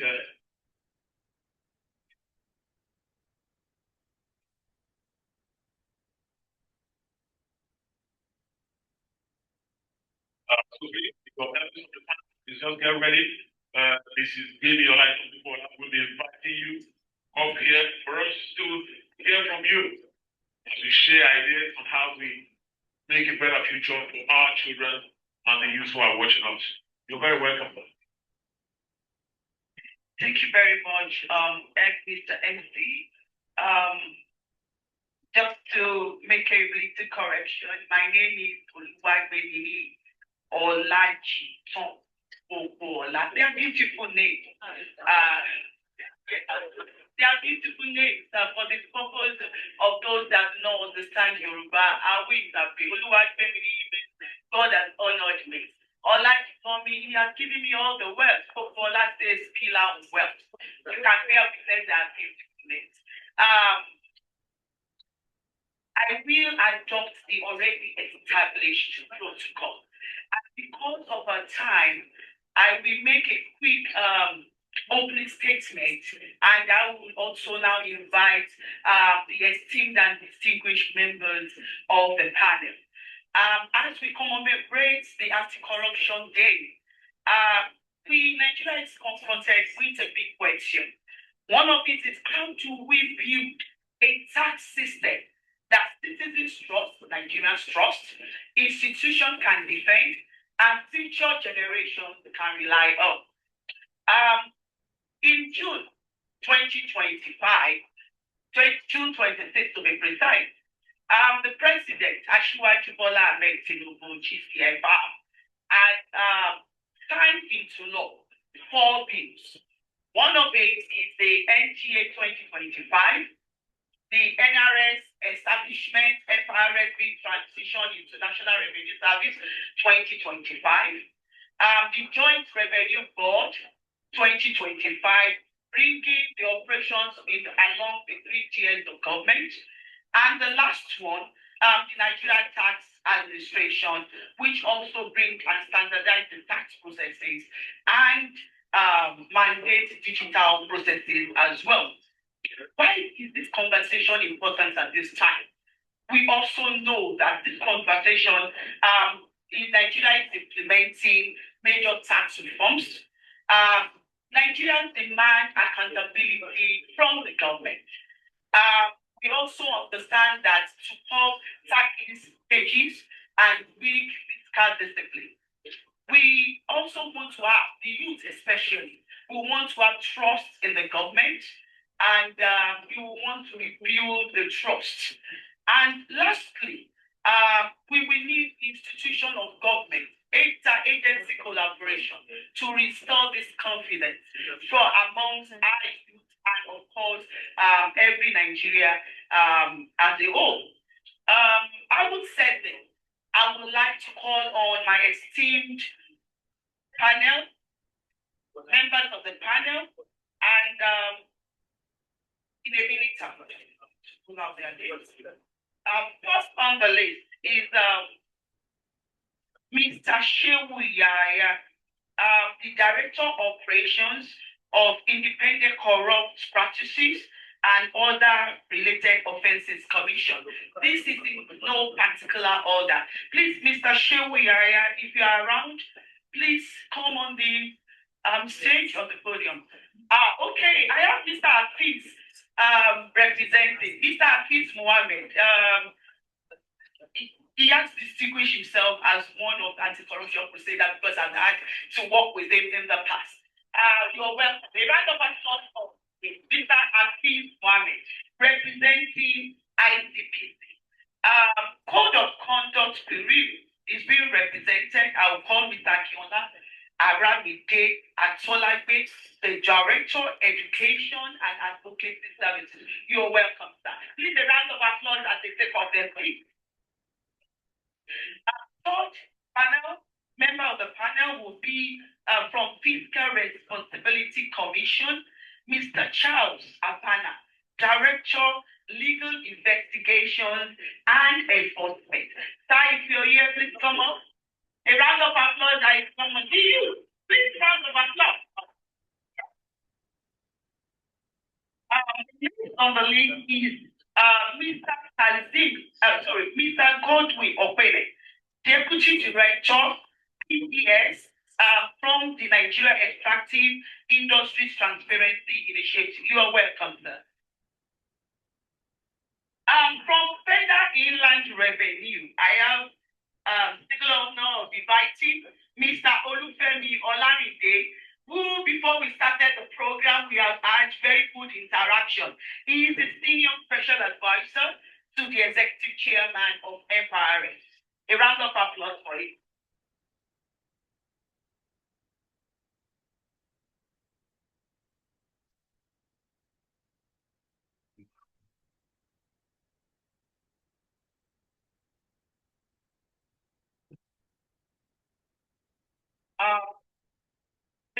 On the list of members of the panel will be a youth representative. So we'll do this a different way. The chairman PCC had mentioned that youth for demographic 70%, and for people above 70, they qualify as 60. And because I'm still below 60, I am qualified to be a youth for the purpose of this program. So I'm going to introduce this person in a different way. We used to sing this song when we were growing up. Parents, listen to your children. That is the leaders of tomorrow. That these children, this youth, are the future generations, the Gen Zs, as we used to call them, the ones on the street. And we will give a welcoming applause to this gentleman who is representing that demographic of the 70%. His name is Ibrahim Munai Omachuya. He is a student of Bayes University. Please come gallantly.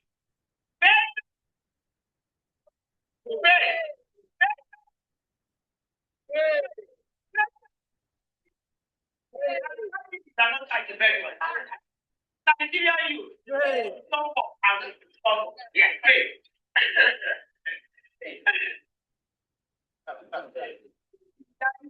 By the organizers of this program, I really want to quickly allow the representative or the chairman, FRS, to make an open remark in the person of Mr.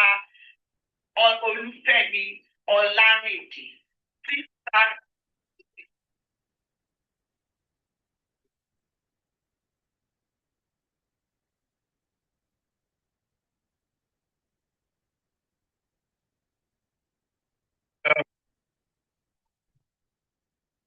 It's almost afternoon. Thank you for inviting us. I bring you greetings from the Federal Inland. And of course, whenever corruption issue is being discussed, we try to be there. And I respect all the protocols that have been established here. I would not like to stand on them because I'm a Yoruba man and I don't like to stand on health. So I will humbly respect them as they've been identified. And we will be talking about tax reform. It's one of the hottest topics in recent time, and many people are talking about it every day. And for every place we go to, we need to speak about tax reform. And what have they been speaking about?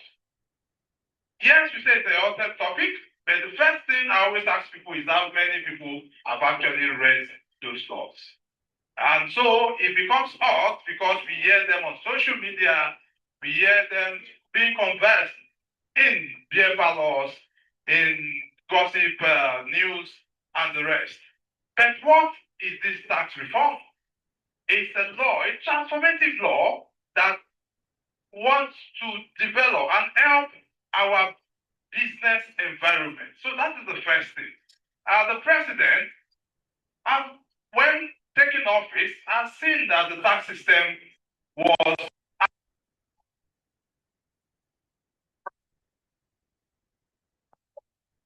this lack of understanding, archaic laws. We have laws of 1939 that we're still using up to date. And I'm sure if there's going to be people who were born in 1939, there are going to be few.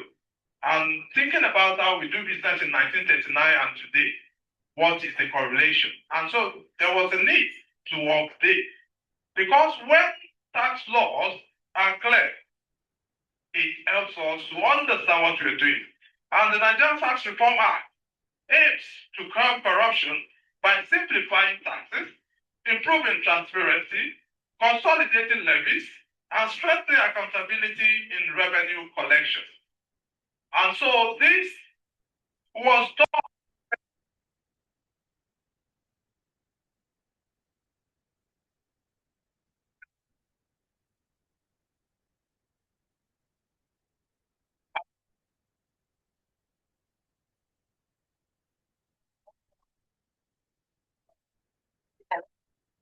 We also like to admonish Nigerians to comply with their civic obligation as given to us by Section 24 of our Constitution that declares that everyone must declare their income truthfully and pay their taxes to the right authority of government. Yet, government have also ensured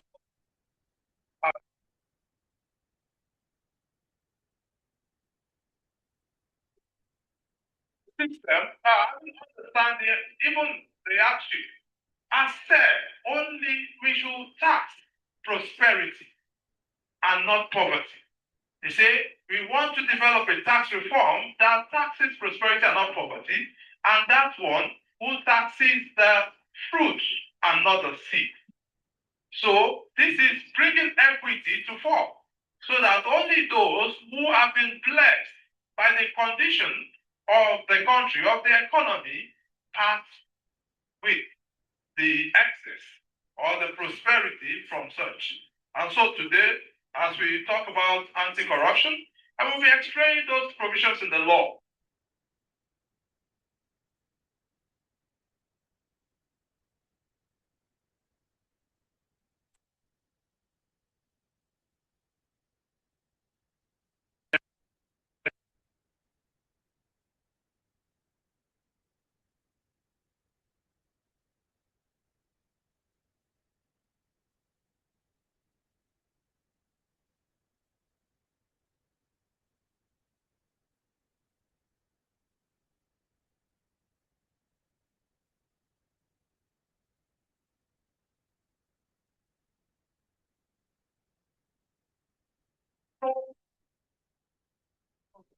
For examine tax reforms and how it can curb corruption.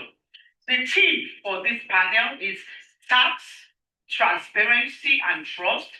How can Nigeria's new tax policy curb corruption and promote accountability? I have before me participatory institutions that have one role or the other to play in this process. I will start with FRA. I know you just made opening remarks. Please, the microphones should be on the table. Please kindly pass when I any of the member of the panel.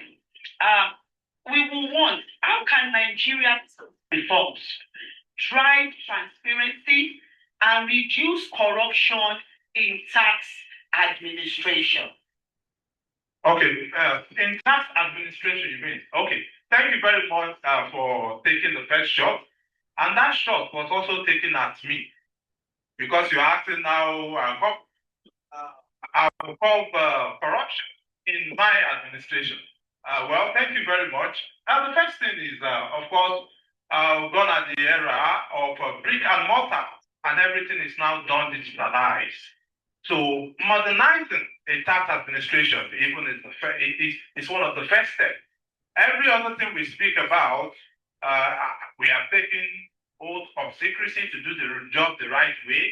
We are humans and we all belong to one faith or the other, so we probably have all that. But practically speaking, the first thing to do is to reduce to digitize the system. And when you do that, it creates a whole lot of transparency in revenue administration.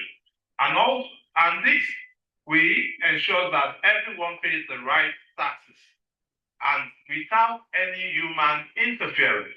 And so for me, as simple and as big as the question the system provide good transparency, and this FIS started for a while. Going forward in the new tax reform, there's a whole lot of bringing digitization. And we are even the setting up of the Joint Revenue Board is also to standardize it so that it could cut across other tax administrators in Nigeria. So digitization becomes the order of the day, and identifying taxpayers is also a critical part of it. And I'm sure you have heard about the introduction of the tax ID. And so this is a way of answering this question. Thank you. Thank you, Mr. Larry. So a follow-up question on this will be, you mentioned that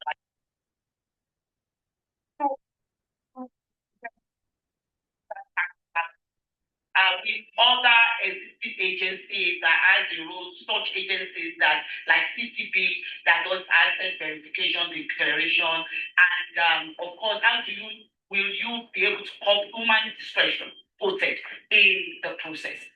Okay, thank you very much. You said you used the word integrate. And integration is not just me speaking physically to someone. We can speak to you, FRS and ICPC, FRS and NFIU, FRS and CBN can sit down to discuss. We develop a parameter for integration, and the integration will mostly be technology, speaking to each other. Today, we have communication with the NFIU, and there's something called intelligence. We get information, intelligence that we can use further for tax assessment. And this has nothing to do with human discretion. So you get that information directly, and that is done. So what we just need to do is to have a common understanding. Everyone understanding that we all are members of a common force or a common country called Nigeria and a common government. And we are all working for the betterment of the nation. Thank you. Thank you so much, Mr. Olarinde, for the excellent response. Please, I will crave indulgence of the audience. Please note your questions. And when it is time for questions and answers, please, when you get time, introduce yourself, mention the particular institution that you would like to direct your question to. Then, of course, members of the panel will take the question after. I will respond after all the questions have been taken. I think too, because the thematic area for today's program, for today's session,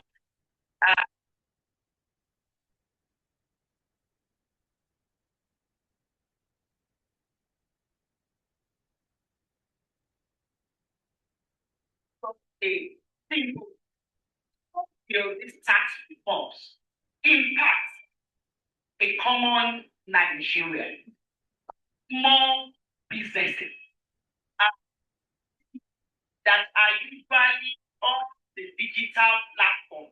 How will these reforms impact them? Mr. Larry, me again? Okay. Thank you very much. Everything that has to do with tax, they will move to the next thematic area. Okay, well, how will it impact them? Now, I have said something, government said we want to tax prosperity and not poverty. We want to tax and not the thief. Now, for everyone who is here, so businesses. Let me first talk about the tax law. The new reform is now providing incentivizing many Nigerians today. So if you're doing, you are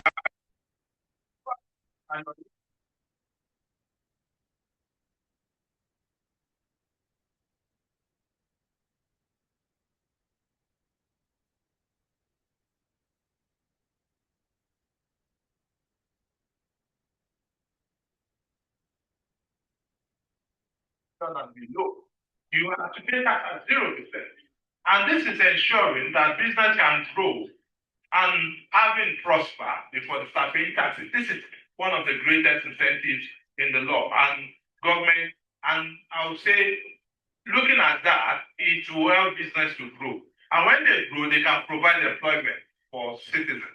I think I will stop with this so that I don't take so much time. I can drill down maybe from further questions. Thank you.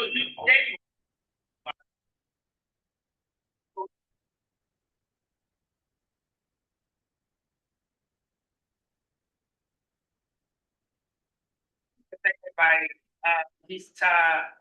Atolagbe. So I regard the chairman code of conduct and some months back, a digital platform has been created in respect of access verification and for declaration, access declaration, and for public office holders to declare their assets as at wedding. And we also saw the Attorney General of the Federation, Minister of Justice, saying that he was there, he had done it, and he had fulfilled and complied with the law. And so I would want to ask that because of the new tax reforms that's taking effect January 1st, 2026, how can improvement in asset declaration strengthen tax transparency and combat or corruption? Thank you, ma'am. Good morning, everybody. Like you mentioned, the chairman mentioned the utilization of the declaration. What it is before now, those of us who are in public office, Code of Conduct Bureau will give you a printed form for you to make a declaration of your asset as the law prescribes. But now we are moving away from that so that you can go online, make your declaration and submit online. Okay? So how will this digitalization help in the tax transparency? Now, after you have declared your asset, there is another process called asset verification, which was what brought the Attorney General of the Code of Conduct Bureau yesterday. Because it is almost impossible for the Bureau to verify everybody who is a public officer. There are some people we call risk-based persons. They are risk-based because of the nature of the work they do. So automatically,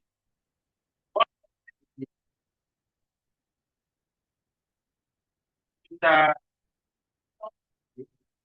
will become a risk business. So the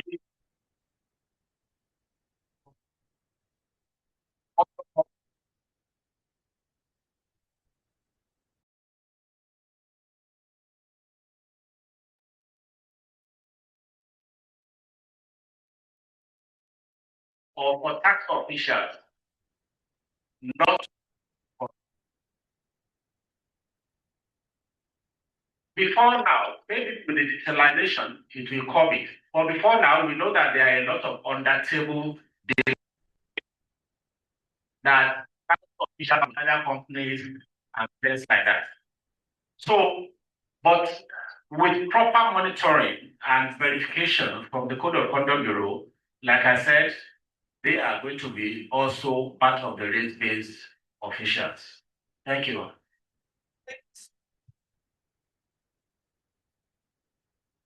Thank you so much for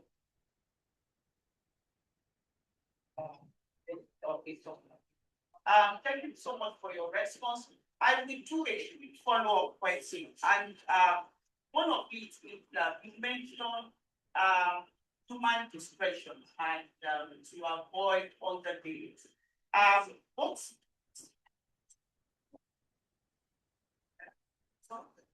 under the what is CCP doing in respect of your mandate and boosting confidence in and trust in the system, especially now that you have rolled out the digital system?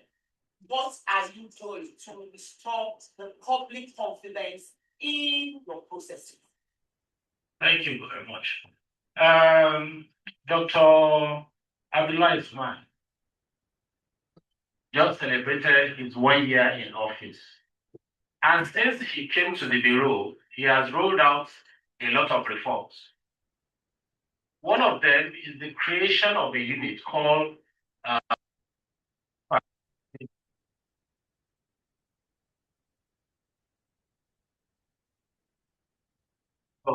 Financial Investigation and Forensic Unit. So, what this unit is all about is to take individual declarations and analyze them and look for red flags. Now, based on some of these things that he has put in place, for the first time in the life of Code of Conduct Bureau, Code of Conduct Bureau has made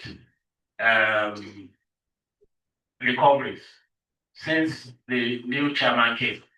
We have made recoveries from public officials, and we are still going on. So the reforms being put in place, the digitalization, the new FIFA unit will help to ensure that some of the underdealings that we spoke about, there will be a serious monitoring of assets acquired by especially the risk-based public officials.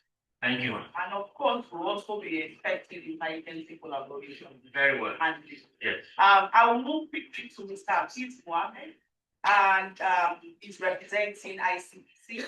My question would be, how can we enforce them? We know the mandate of ICPC. That's preventive, and of course, you will be sent into the arena where there's things to be. So I will ask this question: how can enforcement and prevention frameworks reduce corruption in Nigeria's tax and revenue deficit? Good afternoon, everyone. First, laws are made, but they are not the silver bullet on themselves. There has to be enforcement.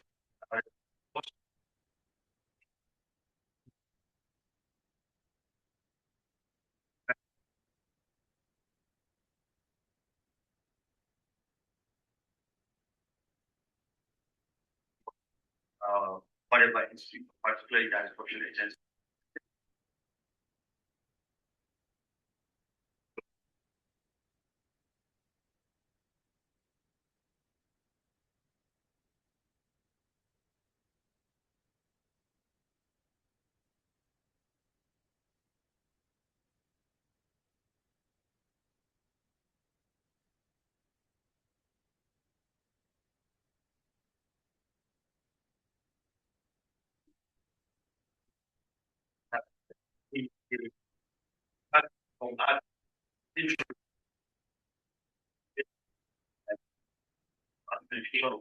Filing, invoicing, and all of that. That would do something.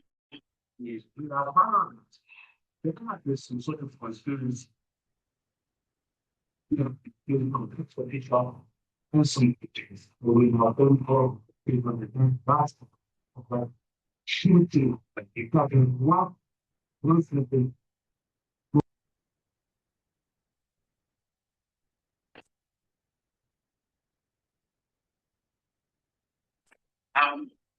In the course of that investigation, we found out that there has been some sort of collaboration between some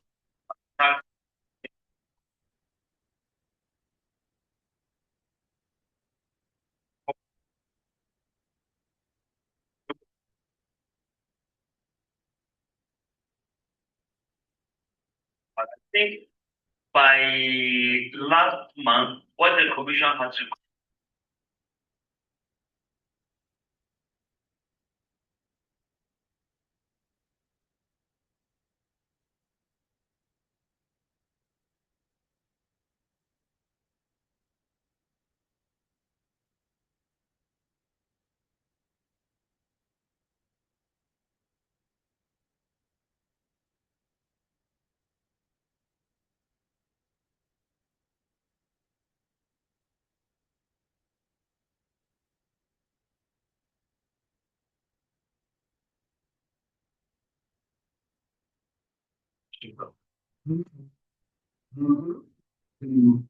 Solution that we should on the travel to the fix on this side. Maybe I we don't the way. So it's hard. You don't have product that's something that you thought you exist. But still what the way is in the government does not do enough to infuse that confidence in the masses that, okay, when you give this tax, you will see the result of your tax. Naturally, people would find a way to evade taxes or underpay taxes. So those are some of the measures that we need to put in place to ensure that corruption is minimized in tax administration. Again, talking about enforcement, we would like a situation where in each anti-corruption agency and in each, like particularly FRS, because FRS also to some extent an anti-corruption agency, there should be a tax team, tax fraud team, specifically saddled with the responsibility of being like the internal police of the staff there, and then the managing tax fraud matters concerning third-party companies. So these are a few of some of the things that could be done to ensure that corruption in tax administration is seriously minimized. Thank you so much. I like one of the red funds that you use, that citizens will pay their tax, they expect something. That's the social contract. Meaning that when we pay our taxes, I will improve actually and you pay your tax, they're waiting government use by tax too. So it's a gift, it's a symbiotic relationship. We give to government, government give back to us in terms of social infrastructure. And so I am also speaking the minds of lots of people that are seated here. Quickly, I will just ask because you mentioned about interagency relationship. So since the passage into law of this four new tax laws, what collaboration and what are you making with FRS in terms of taxpayer education, reporting mechanism, bearing in mind also, aside from the Nigerians, the citizens, there's also the other part of government establishment, the NPAs, which every year there's this corruption risk assessment. How is your institution bringing together all these tax platforms that are initially created before this tax reform, and how you intend to educate, sensitize, create awareness in respect of your mandate and in collaboration with FIRS? Okay, we've had an existing relationship with FIRS based on the existing law that is applicable today. The new Tax Reform Act, which is actually being proposed, like three acts together coming, four different acts coming together. We are at this level trying to understand the details of the laws.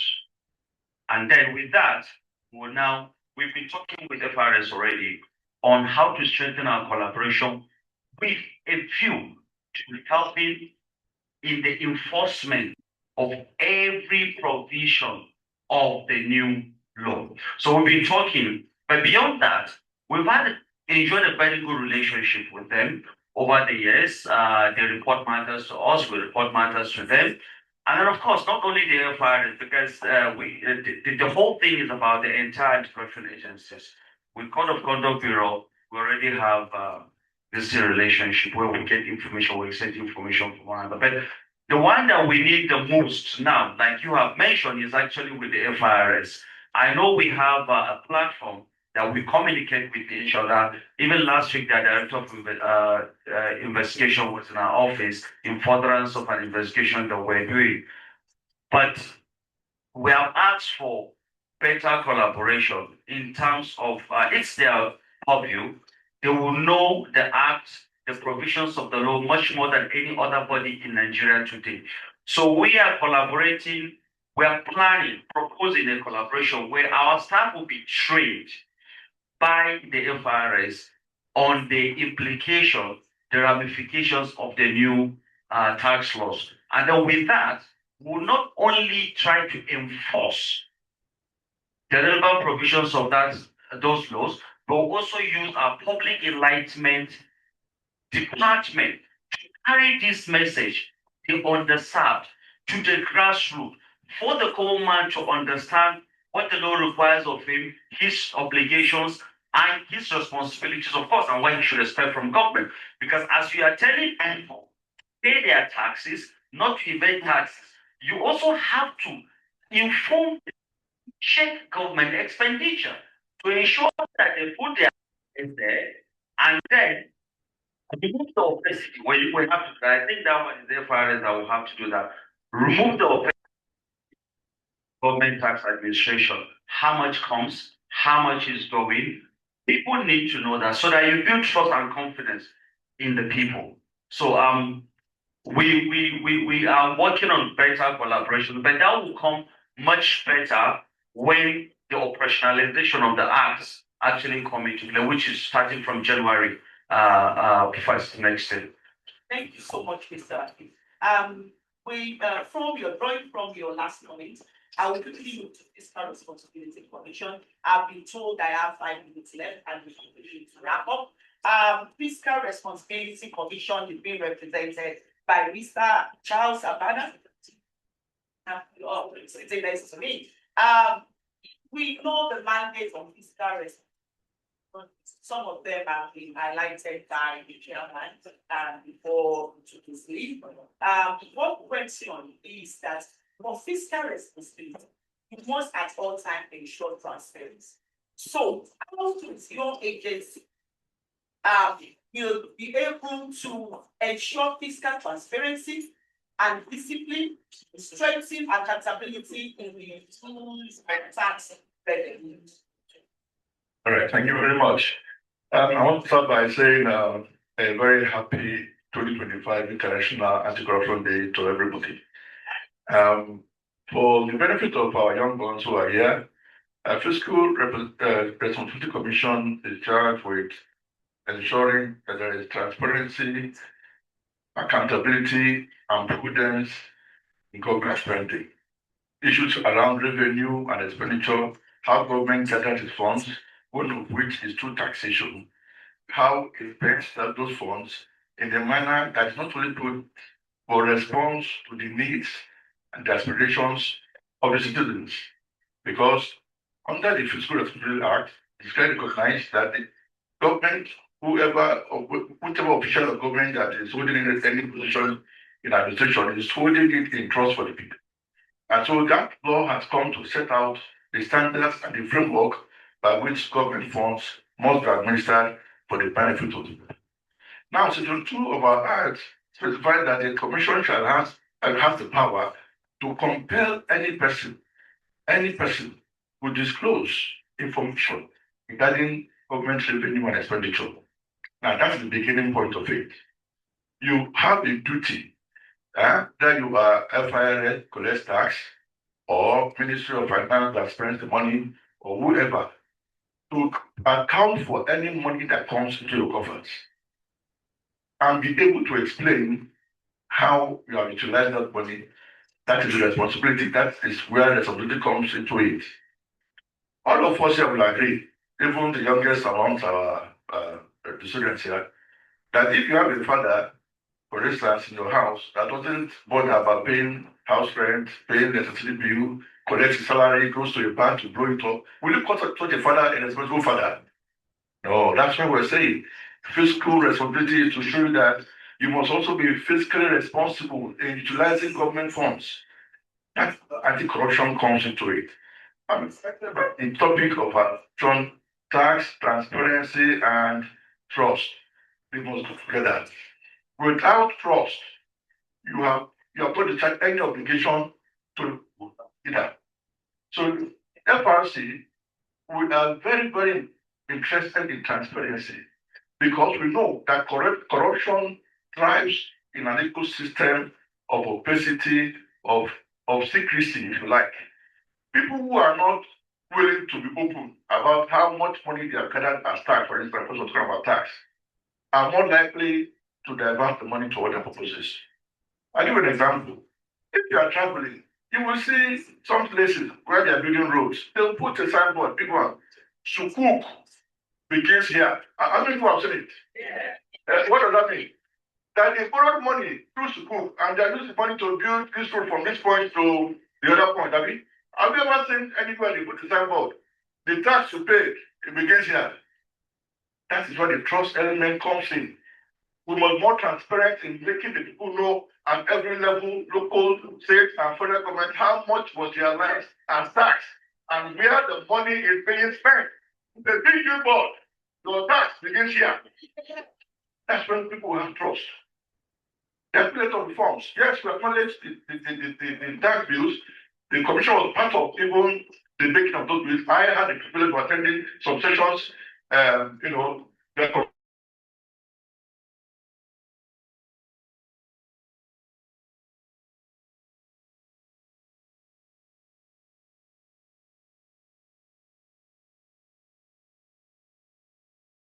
government must demonstrate and be more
excellent discussion, excellent remarks in terms of the workings and operation of your agency. Well, quickly ask, just a follow-up question.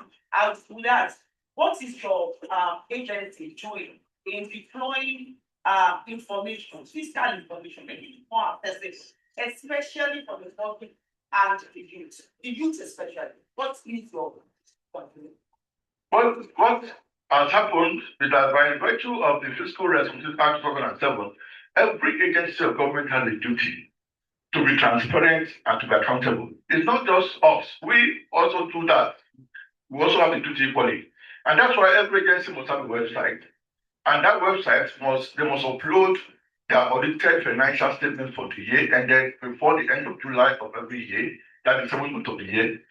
And for many agencies, especially those which are listed in the schedule to our act, they must also send copies of those audited statements to the commission, because we have the duty to scrutinize their audited financial statements and determine whether there are some operating surpluses or independent revenues that they are obligated by law to pay or to remit to the Consolidated Revenue Fund, CRF. So the point is, any agency that is not transparent and not accountable, that does not publish the audited financial statements, especially and also their budget, because we'll look at the budget side by side, the financial statements is already in breach of the law. You understand? So every government agency at every level, at whatever level, state, local, federal, has the duty to do that. Very soon, and I want to say, I don't know whether my chairman said it, but it's important. Today, this Anti-Intervention Control Day, the commission just formalized an MOU with the ICPC, and that MOU is very robust.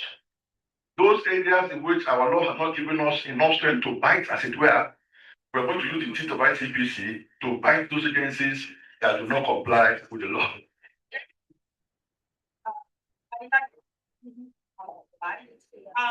Quickly, I will not, I wouldn't have done justice to this panel if I don't allow the group to speak.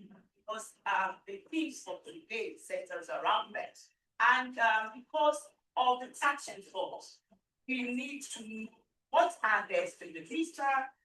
Ibrahim, what you are representing the youth on this platform. What are your expectations? What are the youth expectations in terms of this tax reform? What do you think government should do in terms of the tax reform, whether in terms of advocacy, in terms of bringing together policies that are favorable?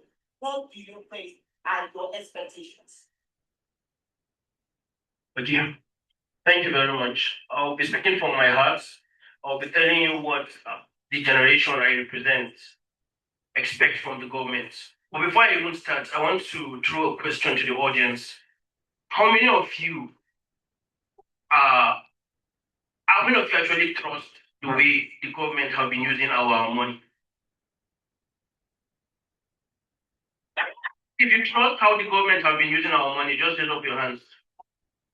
Thank you very much. So we can see from the audience, we have zero trust or a very minimal trust for the way the government use our money. The average Nigerian now on the street actually thinks that this particular tax reform is just being established to enrich public officials. That's what the average Nigerian thinks. And the theme of this panel discussion here is tax trust.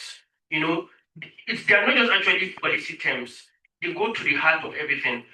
If we can't trust the government enough, we will not be confident enough to pay our taxes.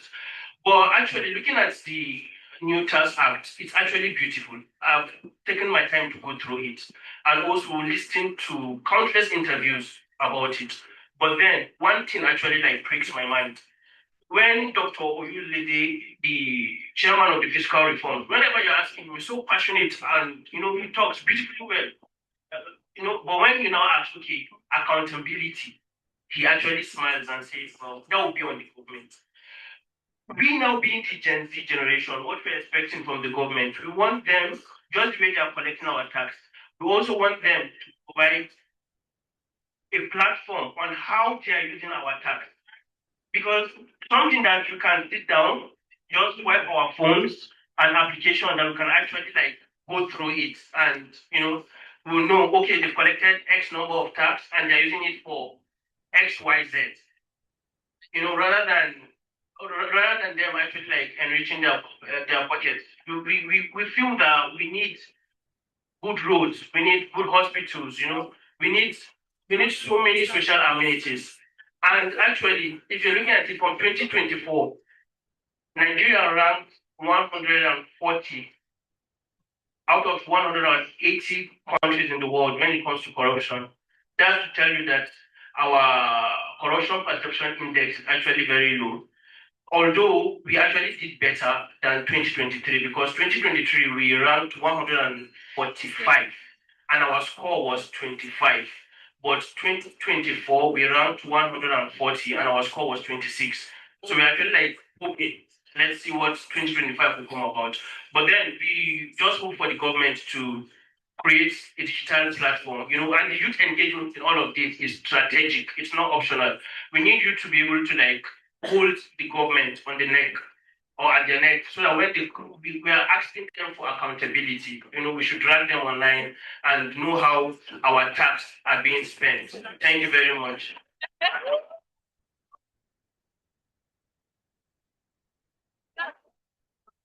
I can see that you have a very rousing response from the audience, but I will push the question back to you, and I will ask, what innovation and the youth of today we have had in the past? The former head of state that said that is placed in Nigeria, but we know today we do not have this in Nigeria. We have the hard working and strong Nigerian, and we are ready to move it. So the point is, what will you as a youth, what do you expect from government? What collaboration will you expect from government to promote tax transparency? 50 seconds. Okay, 50 seconds. 30 seconds. Well, to be honest, the question cannot really be answered in 30 seconds, but I would try my very best. The collaboration we are expecting from the government, the government has to bring us on board. First of all, we don't want to hear what actually happened in 2019, about the elections and all of that. We should come together, bring up, we should make like an application, an app that can make it easy for each and every Nigerian to be able to track the corruption, the tax. Let's know how much is being collected, how much is being used, and we also don't want white elephant projects, whereby projects are being awarded not based on merit, but based on patronage. Thank you so much, Mr. Ibrahim. We will the last panelist will be made. Mr. Godwin, I will ask this question, and please, if you can take it in 1 minute, I will be very glad. How can the extractive sector transparency improve tax accountability and reduce corruption? Thank you very much. I'm very quickly in 1 minute, as you said. What nature does, as most people here know, is to provide information, and not just provide information to anybody, but provide to the public. Now, accountability rests on information, empowering people with the information they need to hold those in a position accountable.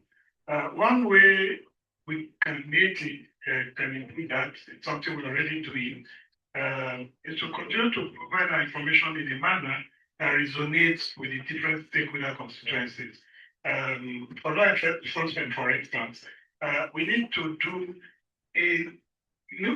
disaggregate the data that we provide to such a level that it will be able to help them to better pinpoint and trace where leakages are happening. So they also provide information on beneficial owners.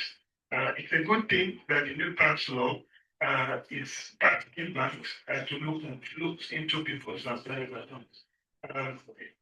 The beneficial ownership implementation project in the extractive sector has challenges of how do you actually identify the real beneficiaries of the funds that come from that sector, so you know who is trying to evade revenue due to government.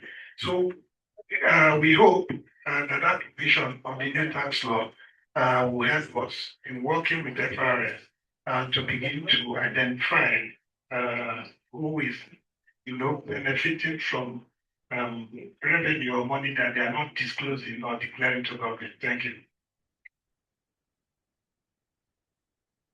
Thank you so much, sir.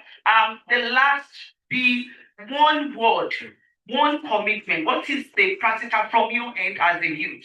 What is your commitment today to improve transparency in the system as a youth? One word, 1 minute, second. Yeah. Integrity. Thank you so much. I move to FRA. What will be your commitment to the transparency and the Okay, thank you very much. Compliance. As an institution, well, I think before I talk, I need to address some things. About FRS setting up an anti-corruption, you have a whole department that is on anti-corruption. So that's done. The second one about the opacity of reporting of government transactions. Every month, the revenue is being reported when they are being shared, in fact. So it's clear. And I just now in terms of revenue, today When you talk about revenue and administration, FRS does not actually even collect the physical money. It goes straight to the perpetual account. And so what we say is that proper coordination and compliance will help us to move forward. Thank you. FRS coordination. May you see one word. Okay, for native it will be inclusiveness. Yeah.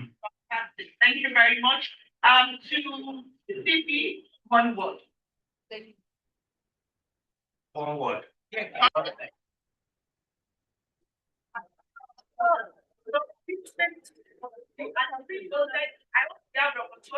Please know the commitment of the agency. Accountability. Accountability. Thank you so much. Mr. Please, one word. It's all the issue of transparency. FRS, you have been doing well. Like you said, you're reporting your monthly takings every month. However, we need a situation where there will be a dashboard for the public. You see every single couple and it's dropping. So that we will know that at the end of the day, nobody's being shortchanged. Transparency. FRC, that one word. Sure. Collaboration, fantastic. So, as we draw the curtain on the panel discussion, I first will thank the panelists who've done so well, even despite the constraints of time, will be able to handle the team that's been put for us as discussed. I will leave with the parting words, and I will say when Nigeria will trust the tax system, when they see fairness, openness, and responsive use of public resources. So the agencies, interagencies collaboration is key. Transparency will and the trust will be rebuilt. Thank you so much.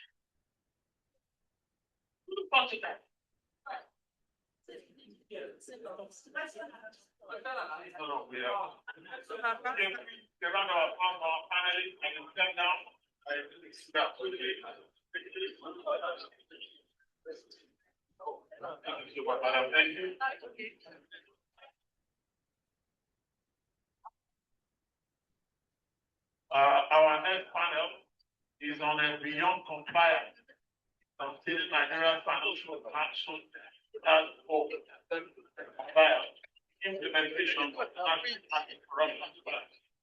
I want to quickly invite the moderator and the members of the panel to the high table here. Miss Lydia, the round of applause for her. This way.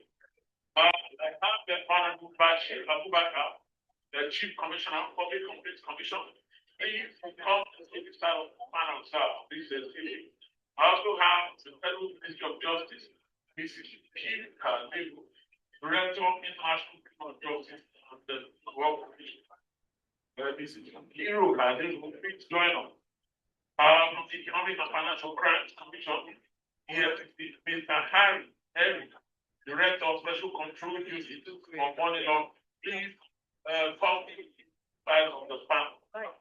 We also have joining them, Nigeria, the NFIU, Mohammed S. Ahmed, Chief of Staff to the CEO. Please join us here. We also have Dr. Umar Yaku, Director of Center for Fiscal Transparency and Public Integrity. Please be seated in a moment. Let me quickly just recognize some of our very important guests here. Princess Edna Int'L, National President, National Council of Women's Society, NCWS. Please appreciate you for being here. God bless you. We also have Mr. David representing the issue of NAFTA. Filter Islamic people who is there. We also appreciate you. We also have an artist, Barrister Tunde John. Okay, thank you very much. We also have Barrister Tunde John, Director of Internal Affairs and Provost Marshal, representing the Chairman, Chief Executive Officer of NTLEA in the person of General Buba Marwa. We appreciate you, Barrister, for being here with us and being patient. Okay.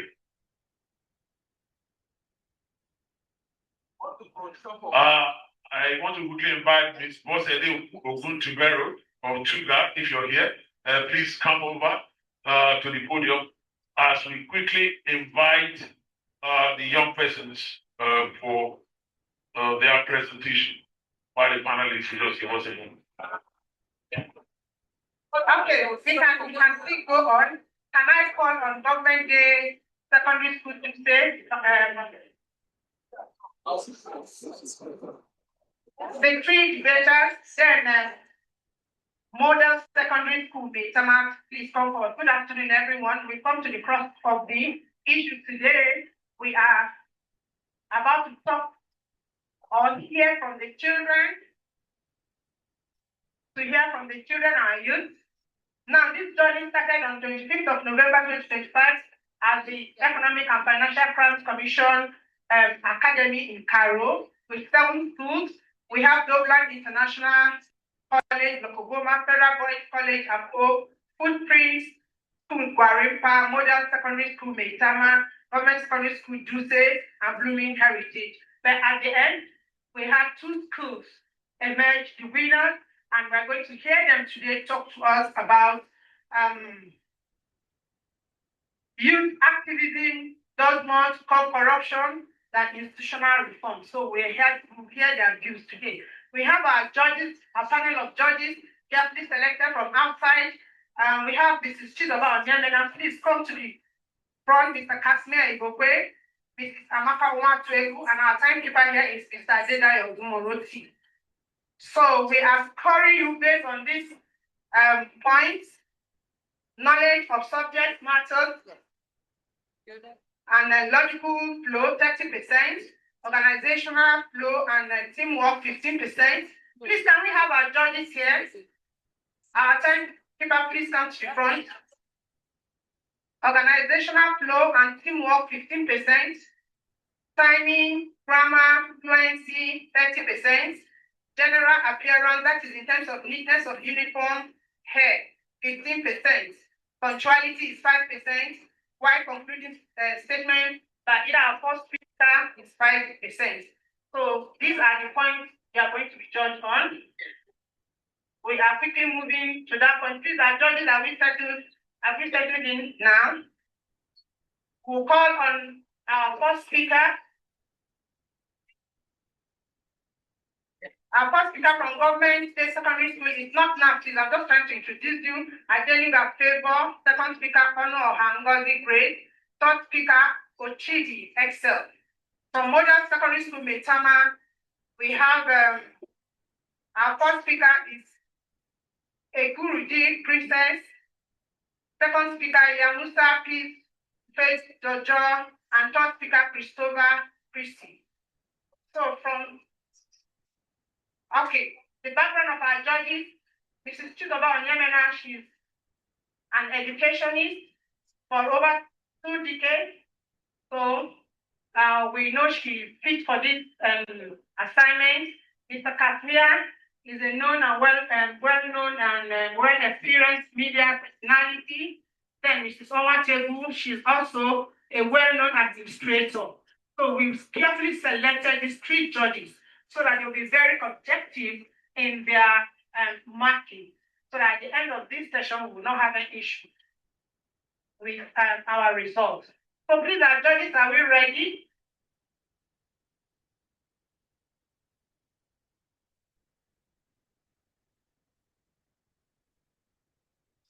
Are we set?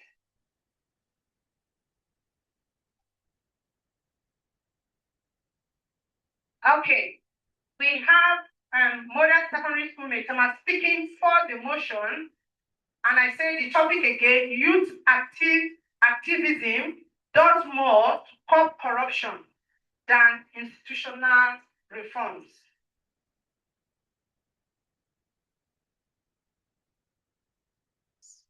Okay. So,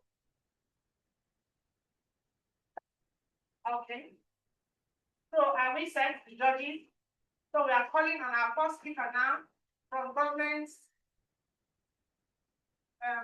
from Model Secondary Schools Int'L, they are speaking for the motion. Now, first speaker is a full Princess. Please go on. Good afternoon, esteemed moderator, distinguished chairman, honorable panel of judges, my co-debaters, and my ever-attentive audience.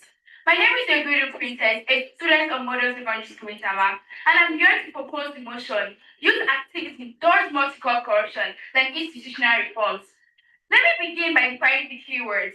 Youth activism means young people's collective action aimed at challenging injustice, exposing wrongdoing, demanding accountability, and pushing for reforms in society. Corruption, on the other hand, means the abuse of public power offices or resources for personal gain, which includes bribery, investments, fraud, nepotism, misuse of public funds, and abuse of authority, where the court means to reduce, limit, control, or minimize the spread or impact of corruption. And institutional reform refers to deliberate changes made within government and public institutions to promote transparency, accountability, and efficiency. My opponents may say that institutional reform does more to curb corruption. We may have it today. You and I stand here to debate on how to curb corruption, and we are all youth. Isn't this an act of curbing corruption? This means that a youth-led movement can push authorities to adopt legal and institutional reforms to strengthen anti-corruption frameworks. Over the 2025 theme for International Anti-Corruption Day is uniting with youth against corruption, shaping tomorrow's integrity. Institutional reform's primary disadvantage is a high rate of failure due to entrenched issues such as pervasive corruption, a lack of political will, political interference, weak institutional capacity and enforcement, and public apathy and distrust, which youth activism consists of. They have an increasingly influential force in driving social change across the globe. They foster political popular participation, thereby reducing corruption. My opponents may also say that youth are vulnerable and cannot fight corruption. Youth activism has succeeded through movements like EndSARS protest, 2020. Nigeria across the country demanded the disbandment of the South Police Unit. Within days, the government responded by announcing its dissolution. This quick result came not from institutional reforms, but from the unified voices of Nigerian youth who refuse to stay silent. Youth activism creates immediate public pressure that institutional reforms cannot ignore. Youth activism exposes corruption and forces transparency. On the 3rd of November 2025, students and youth leaders protested at the Federal University of Oyo-Ekiti, FUOY, over the alleged corruption, abuse of office, moral decay by university leadership. They demanded the suspension of the vice chancellor and the member of the governing council chairman. This means that youth activism is already portraying the cause. A nation that does not hold its leaders accountable is doomed to fail. Youth monitoring projects to Tracker. Tracker monitors who are mostly youth. With their communities in Lagos, Kogi, Kaduna, and Cross River, they exposed abandoned constitution projects and fraudulent contractors. Their activism made those abandoned projects to be restarted or completed. This is an anti-corruption result led by young people, not by reforms. Again, my opponents will also say that institutions are legal bodies and are therefore more powerful. But I ask, how powerful are they when cases drag because for 10 to 15 years? Youth activism puts pressure on these same institutions to act. Help these voices, institutions, we agree, remain slow and silent. I hope with this point of mine, I'll be able to convince you and not confuse you that youth activism does not stop corruption. Thank you.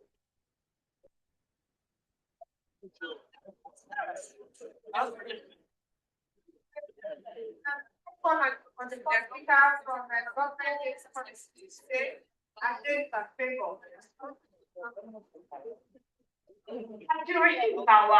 Former chairman of the ESP. No serious fight against corruption can be achieved without institutional reforms that fosters transparency, accountability, and public trust. Reformation are essential to reinforce our system. Good day, Mr. Chairman, House of Judges, accurate timekeeper, my coordinators, and gentlemen, and my fellow students.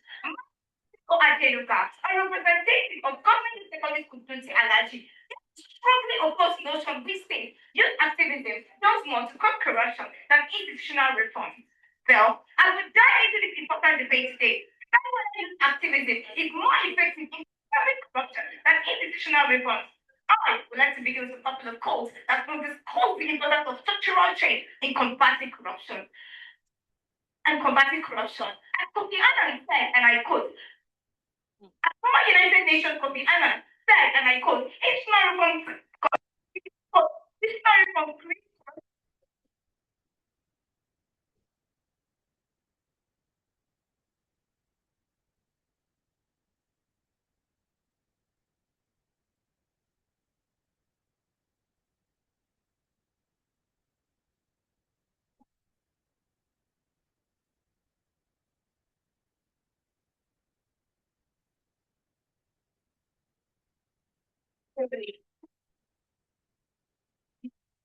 activism and energetic to take the movement. They also face significant challenges.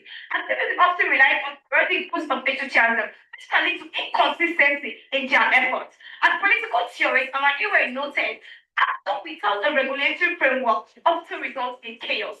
Without a legal and regulatory framework to support their remarks, just activists may find their voices amplified. But guess what? Their impact diminished. Secondly, institutional reforms created is essential to create systematic change. Youth activism may raise awareness to the issues of corruption, but without public institutions, such awareness may not translate into meaningful action. And in corruption, institutional reforms to address its root causes include establishing transparency mechanisms, accountability. Moreover, nations like countries like Singapore and Estonia have demonstrated themselves worldwide and needed to continuous decrease in corruption. In contrast, relying solely on youth activism can be of temporary change without a structural guarantee. Thus, strong institutional framework is crucial because it provides a bedrock on which so-called activism can build and flourish. In conclusion, while this activism is vital, it is ultimately institutional reform that when this activism is playing a crucial role in raising awareness, it is ultimately institutional reform that addresses its root causes by establishing mechanisms. Strong institutional frameworks foster accountability, promote transparency, and create an enduring impact that youth activism alone cannot achieve. As we navigate the complexity of corruption, let us remember that structural change and passionate advocacy can create an unstoppable world for good. And I listen with this quote by Muslim Gravado, chairman of the EFCC and current chief security advisor of the president. He said, and I quote, to truly eradicate corruption, we must overhaul our institutions and strengthen them in the bedrock of sustainable governance and the key to unlocking Nigeria's integrity. Thank you very much.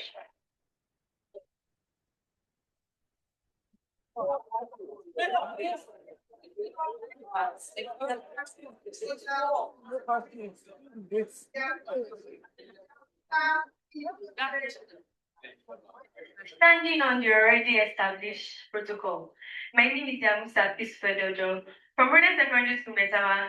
Here to propose the motion that youth activism does more to curb corruption than institutional reforms. In Nigeria, institutional reform are often slow, influenced by policies, abandoned once leadership changes. But youth activism forces immediate action. Youth activism promotes unity and collective responsibility.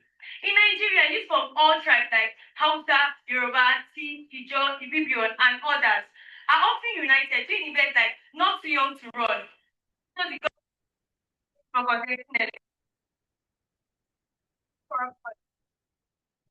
governance, allowing fresh ideas and discouraging the old ways of doing things. Youth activism has produced better. Not Too Young to Run.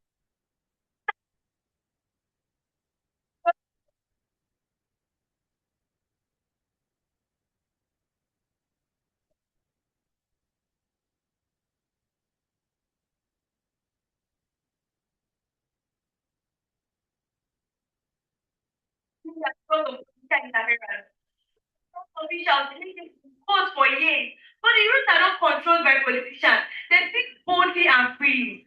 As great accountability from outside, when the in corruption cannot easily influence them.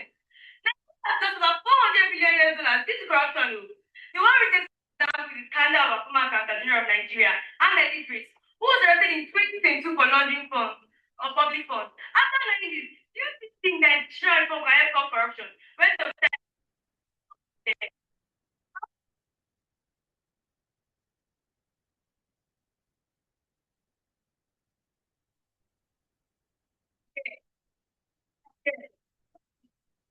sometimes I'm sent by the government of people. Only the institution can enforce laws and punish corrupt officials. Yes, law exists to stop corruption. But in Nigeria, this law often fails without young citizens pushing for change. When youth activism mobilizes, that is 10 good real action.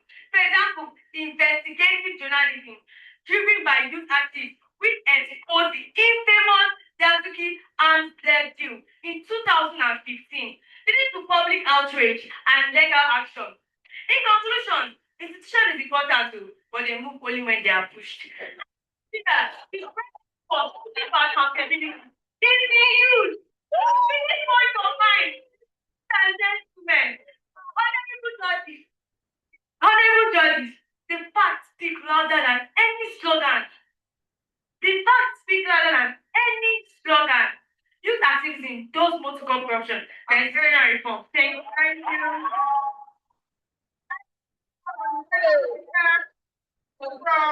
Yes, okay. Secondary school honor and study grade. So, house of fire. The youth brought in with buckets of water. Right? Yes, passionate, but ultimately overwhelmed. Why? Because the fire hydrant, our institution, cannot see. Of the already existing protocols, minded internal handbook degree, a proud of the institution students of GDS and Hajj, and the Islamic students strongly oppose the motion, which states that youth activism does not cross corruption and institutional reforms. Youth activism is like a wildfire. Yes, spectacular, stunning, and momentarily blinding. Yes. General reform is like a wildfire, spectacular, passionate, and momentarily blinding.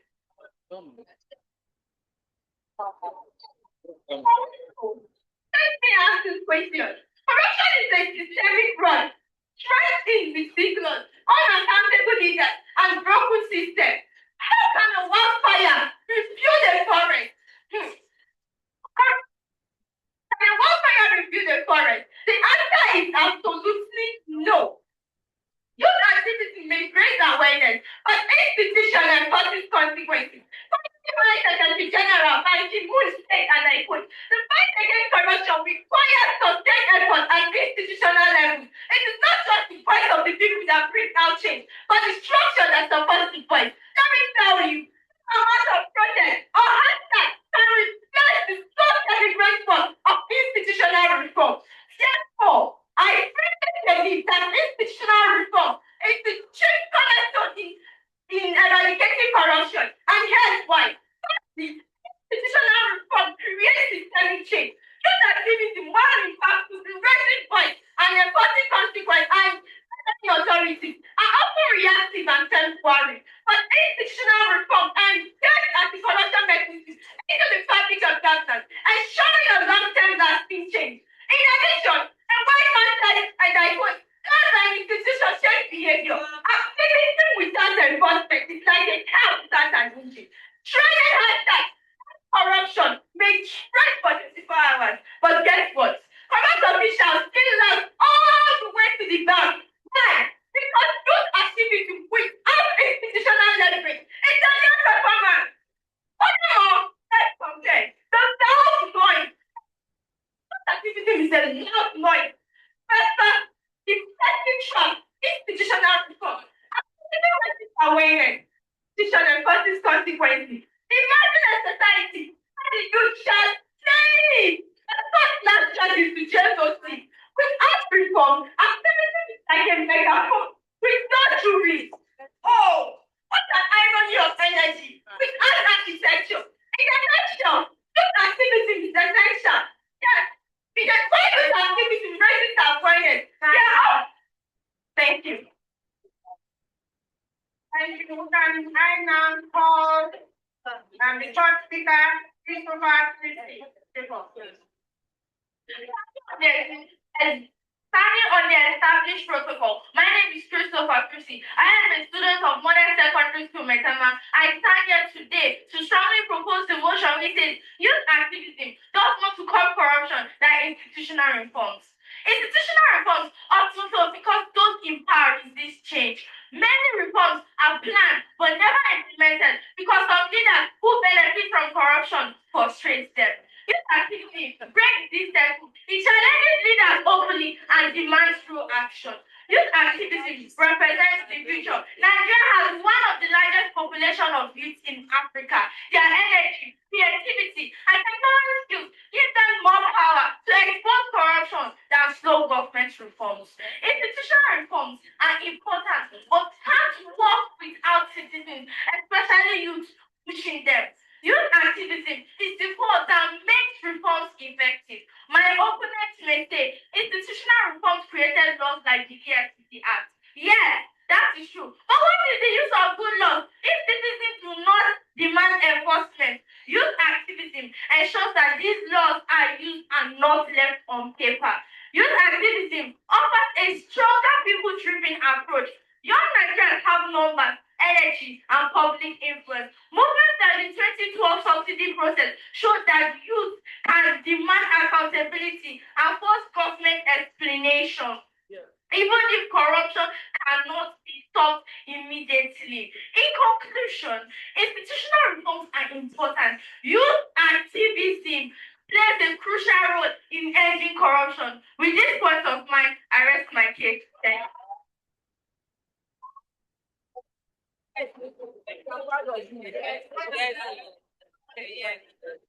First one said, and I quote, you cannot fight corruption with anger alone. You fight it with a system that cannot be broken. I am by name Int'L, a student of government and secondary school Haji. And we strongly oppose the topic.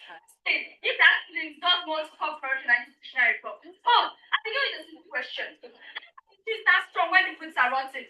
Because it feels like shouting at the lips of fixing the goods themselves. The Society of Olaoba, a public administrator, put his best. He said, and I quote, the fight against corruption is not a sprint by action of youth alone, but a cause for a marathon, which requires a constant commitment of institutional reform and uphold the rule of law. Of tomorrow. But let me ask you, for us that strong, tomorrow changes this sense still weak.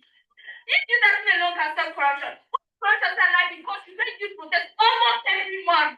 Your activity is powerful. Yes, it draws attention. Yes, it raises voices and awareness. No doubt, but awareness alone cannot stop corruption. Yes, awareness alone cannot stop corruption. Because noise cannot replace structure. Passion cannot replace policy. And most importantly, a trust cannot replace functioning unit. Just as Nelson Mandela once said, and I quote, if corruption is a disease, then transparency is part of the treatment. Is part of the treatment. Really pushes for change, but let me tell you, it's shy for next change. If activism says we want justice, it's shy for this. Quiet. Here is a system that guarantees justice. Many youth around the world who change government with protest, but after the shouting ends, who arrests the corrupt? Who investigates? Who persecutes? It is not this. It is not the youth. It is the institutional force and corruption agency. The client is from your farming. You tell me, what does corruption really get? Does it get proud, noise, or slogan? No, it doesn't. It gets one thing, which the system cannot bend. Change is not what of voices of the youth. It is not of really shining from. These are all what the rule of law. These shining from this are very good. It's the policy. Thank you.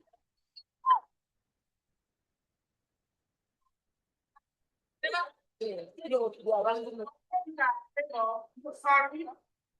They will read you princess to round up in 1 minute. 5 minutes. On the already established protocol, I still remain a good princess, a proud student of Modern Secondary School Metama, and I propose the motion that youth activism don't want to call corruption, that institutional reforms. Mr. Chairman, distinguished audience, having led all these arguments, it is clear. Youth activism creates immediate action. It is corruption faster than institutions. It educates the nation. It forces transparency. It unites young Nigerians. Pushes institutions to do the work they're created to do. May say that institutions that youth are inexperienced, but corruption thrives because those with experience have built the system for decades. Institutional reforms may look good on paper, but without pressure from youth activities, they often remain inactive. And sometimes the youth activism does more to curb corruption than institutional reforms. Thank you.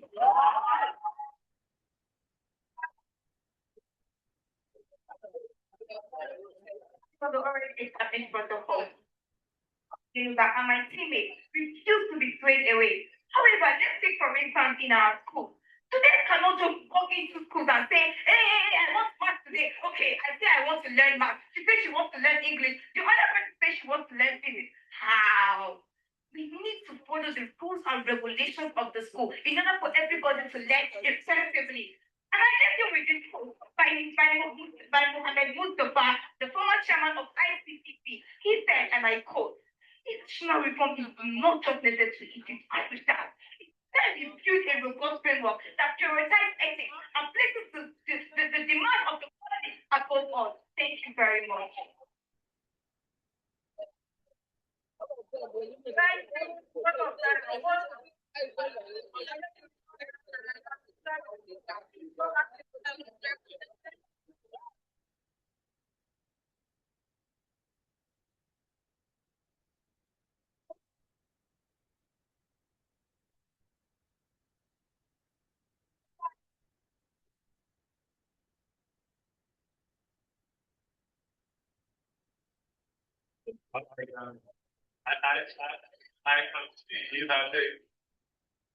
I can see that there's excitement on the faces of those who are parents here, and they're ready to. I mean, without prejudice to the result of the debate later, I want to say there is no doubt that Nigeria has a bright future ahead with this kind of plan. Please, the round of applause for them again. Thank you so much. And now we move into our second and final panel, which will discuss the issue beyond compliance, sustaining Nigeria's financial task force compliance through the implementation of the National Anti-Corruption Strategy. And I now hand over the microphone to Ms. Lillian Ekayango, the moderator, to take it from here. A round of applause for them. Very much distinguished here. I have 30 minutes. As he's trying to hand over properly. But I want to charge the organizers something I have to. All our distinguished and erudite speakers are girls. Yes. Why it is interesting to hear the voice of the girl child. I want something more than just running the same error where campaigning is there. Where is the boy child? The voice of the boy child.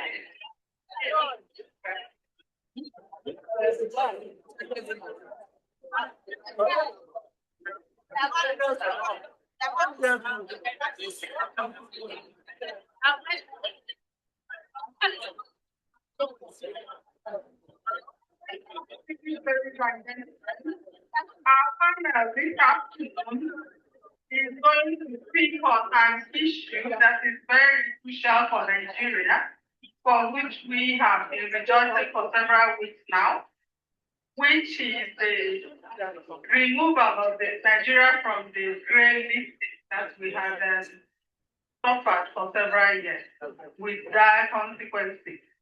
The panel is beyond compliance, sustaining Nigeria's FATF compliance through the implementation of the National Anti-Corruption Strategy.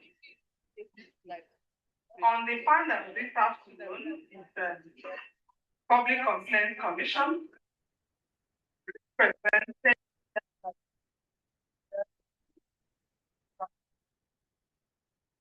Chief Commissioner Public Complaints. We have from Federal Ministry of Justice, Mrs. Nkiru Kanebo, Director, International Criminal Justice and Cooperation. From the Economic and Financial Crimes Commission, we have Mr. Harry Erin. Is the EFCC here? Oh, okay, sorry. It's presented by Mr. Frank Osani. The EFCC is represented by Mr. Osani. And the Nigeria Financial Intelligence Unit, the beautiful bride of the moment, is represented by Mr. Mohammed Ahmed, Chief of Staff to the CEO. And the last but not the least is an accountability guru, Dr. Omar Yakubu, Director, Center for Fiscal Transparency and Public Integrity. Our panel is this afternoon is quite distinguished. Many of us here are familiar with the National Anti-Corruption Strategy. But I will recap very briefly what that strategy is all about. It's the Nigerian strategy to combat corruption from the root and taking care of all facets of the society as well as up to the subnational level. The strategy has some 4 pillars. We have 5 pillars actually. We are trying to remember off by heart. There's the pillar on criminalization and law enforcement, a very strong pillar on prevention of corruption. We have the pillar on asset recovery, and we also have a pillar on something to do with public ethics and integrity. And if I still remember correctly, I will tell you when I remember the pillar. These pillars, if they are fully implemented, are supposed to ensure that corruption is checked and rooted out from the roots. And we saw the Honorable Attorney General celebrate earlier in the day. Nigeria was removed from the grey list, and this removal has several consequences. And somebody pointed out one of the results, the beneficial results, that we can now, with confidence, do international transactions without being knocked off the portals and everything, because it shows that our financial system can now pass the integrity test. But having achieved this milestone, it is important that we sustain it using the National Anti-Corruption Strategy, which we adopted several years ago. Because if the strategy is being properly implemented, that means the corruption and lack of integrity that got us into that list in the first place will not take root, and we will not stand the risk of being knocked off again. So this afternoon from these panelists, we are going to hear what they have done, what they are doing, and what they intend to do to make sure that we sustain the progress we have made. The person I want to hear from first is the agency I have described as the beautiful bride of the day, the NFIU. Please tell us the immediate case of this removal from the grey list, and then what is the next step? Are we going to rest on our wall, and what are we going to do to make sure that we don't return to that grey list?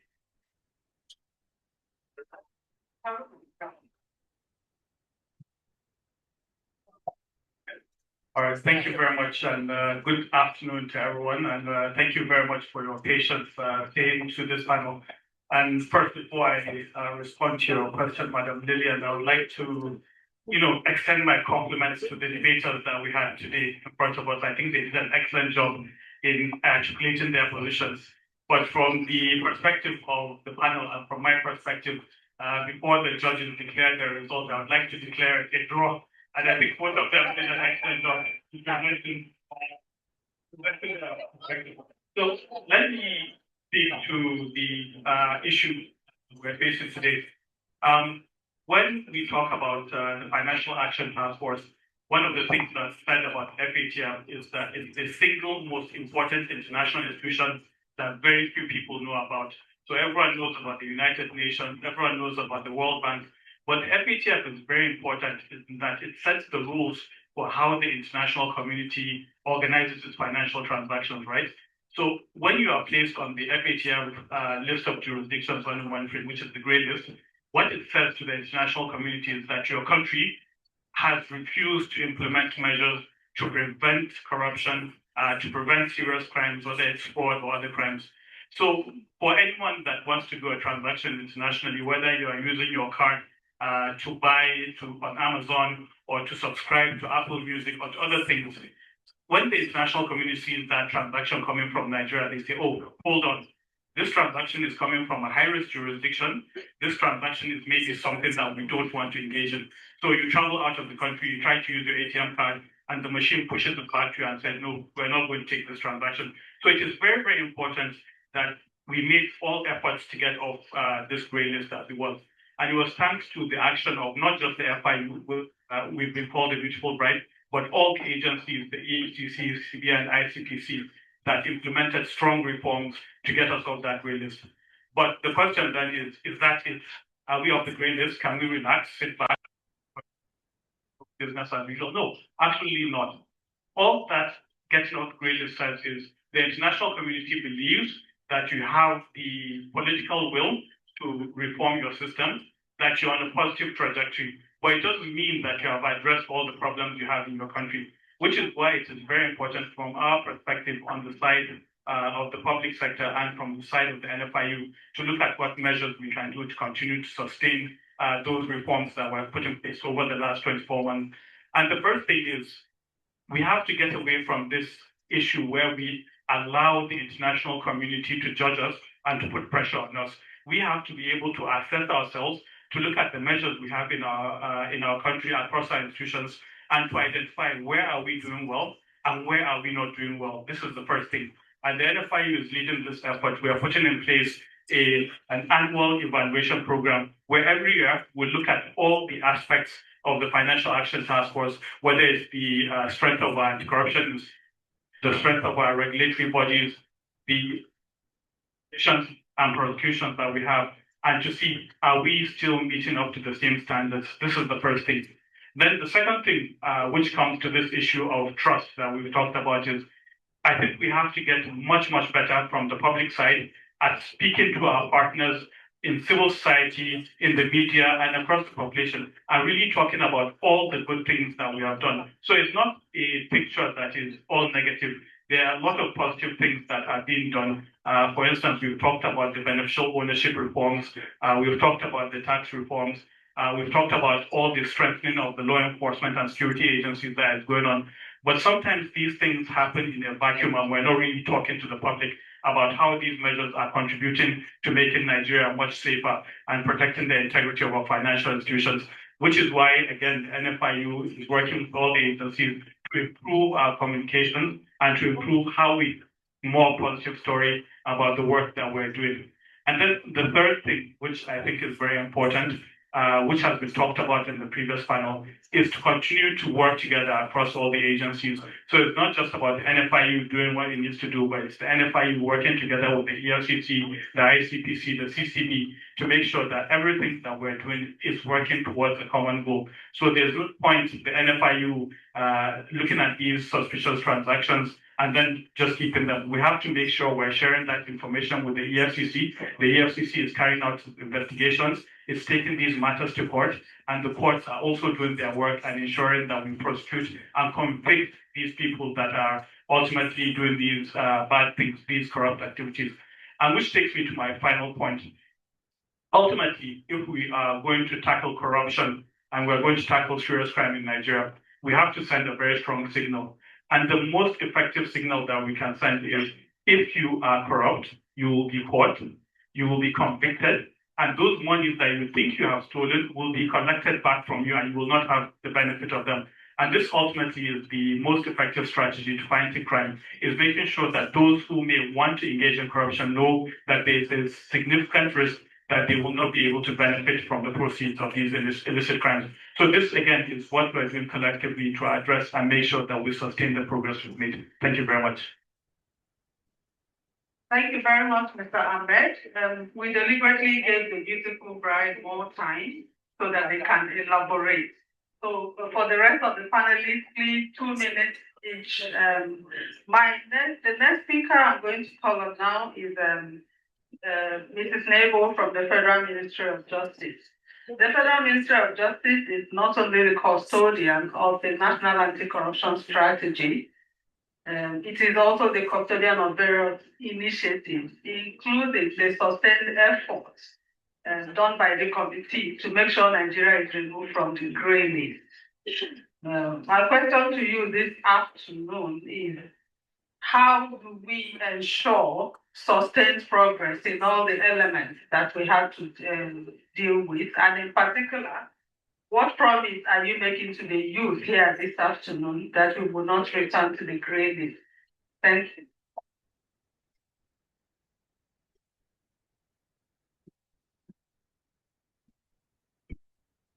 Thank you very much, Madam Lillian, for giving me the floor. May I also stand on already established protocol? To your question, yes, the Federal Ministry of Justice has been very active in the efforts that were made to exit Nigeria from the grey list.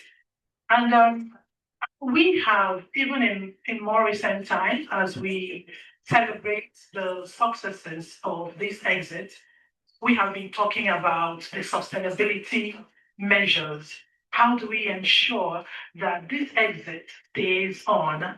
And just like the chief of staff from NFIU just said, making sure that we don't exit and relax. It is very important that we exit and not wait for FATF to come and tell us again, or some international partner to come and tell us to what we are not doing right. So first of all, what is very encouraging is the political will that we have, the fact that the bosses are at that very high level are willing to cooperate and make sure that this happens. We are leveraging on that. We are also leveraging on the use of technology to ensure that what we do is also inclusive of technology, because it makes responses faster in what we do.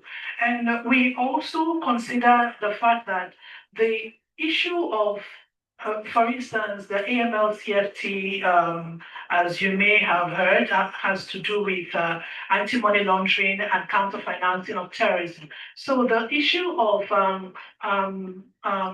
countering the financing of terrorism and as well as money laundering, we ensure that there is a good, a robust legal framework, and that not just that it is available, but that it is frequently reviewed and updated so that it goes with the trend, as well as ensuring too that if people have been maybe arrested or and they should be tried, and there should be punishment that is proportionate and dissuasive enough to deter others, like a deterrence to others, to ensure that people don't go back to doing that.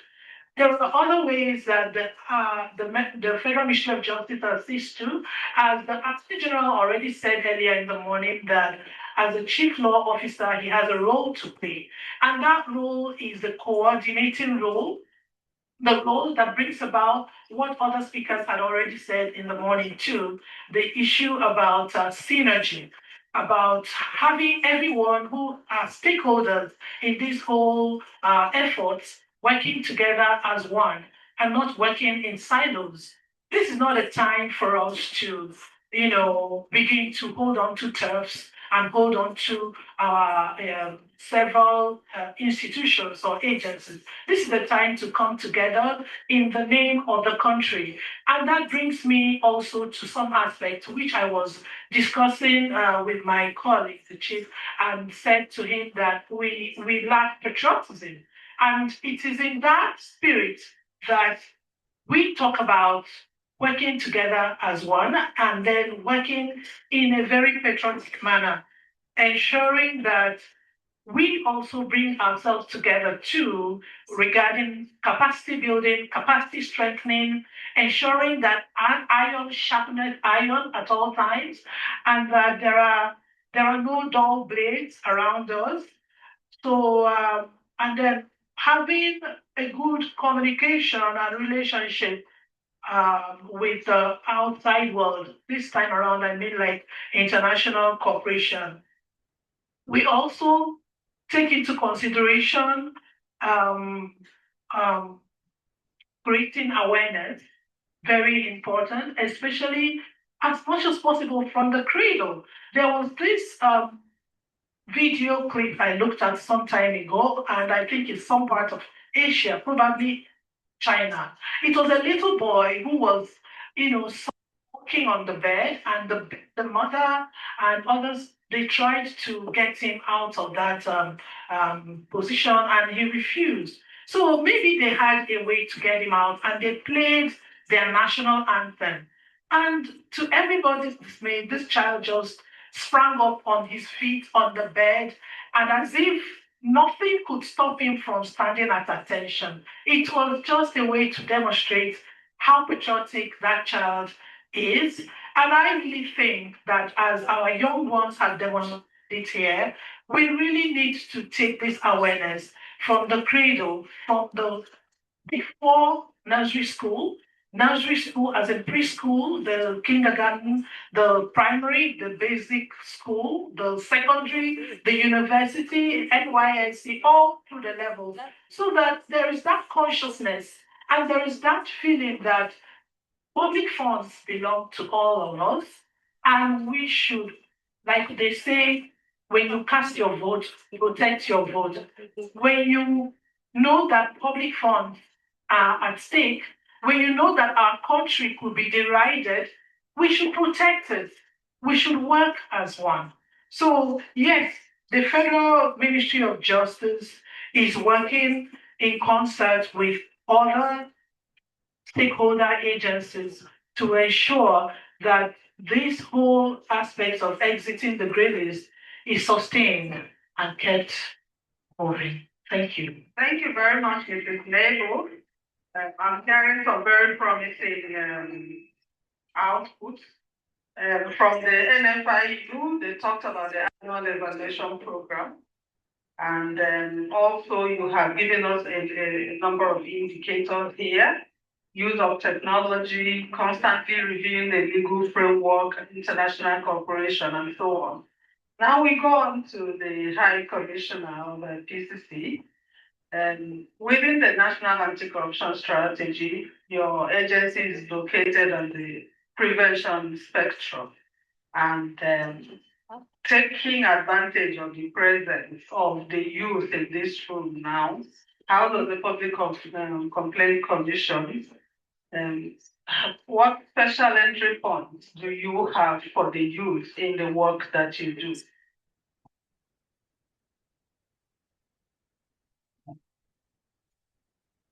Thank you so much, Madam Moderator,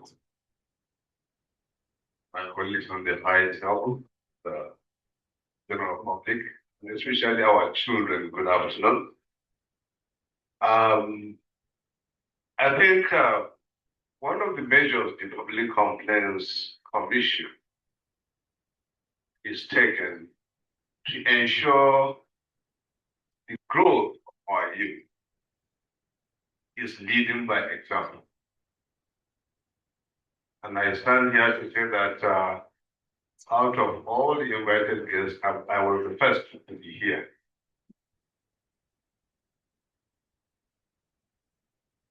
And I have listened to all contributions very attentively. and I have been so keen on each.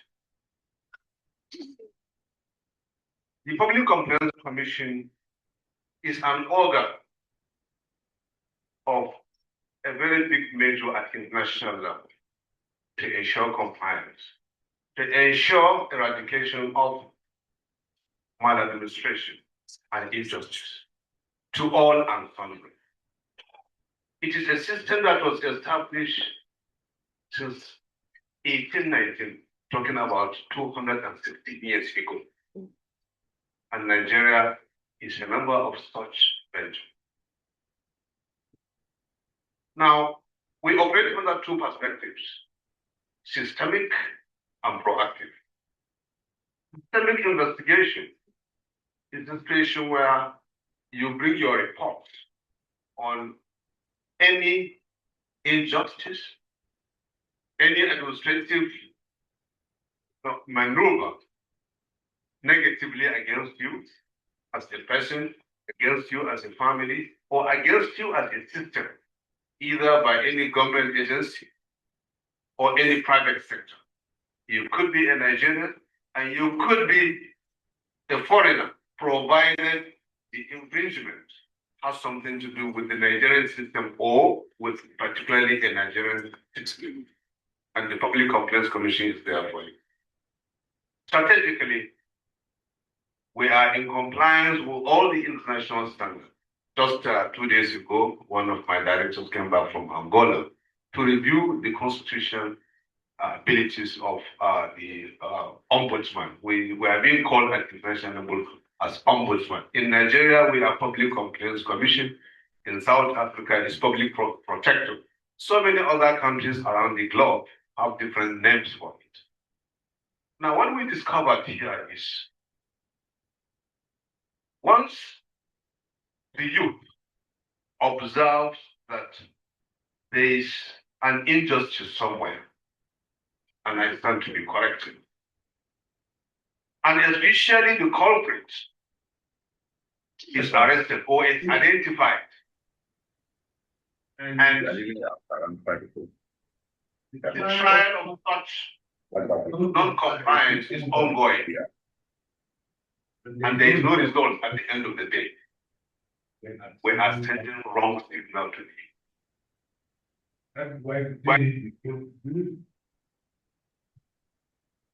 because the public places, you have any young Samaritan, what do you want to do? I don't know what it's so easy for now. Yeah, understand people. Why you can make it within the fact within the and can go expect Public Complaints Commission here is freedom and not news. I received about a year ago. Now, I'm happy to say that it is during my time that we celebrated the 50th anniversary of Public Complaints Commission, just on this year. 50th anniversary is not a joke.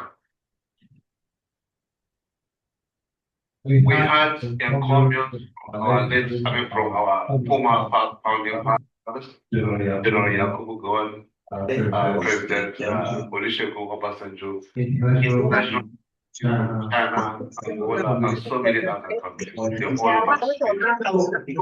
are looking at a situation where any complaint that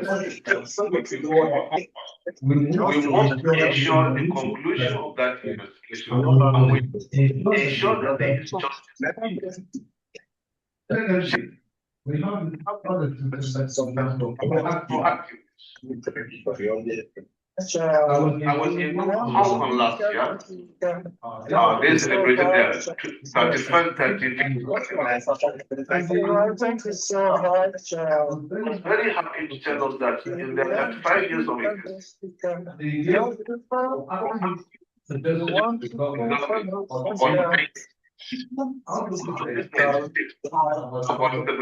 the government have adopted and they have worked on it. we come to identify loss and also be part of us, especially the youth. Once you lead by example, it means success is our watchword. And we have a lot of issues where people partake.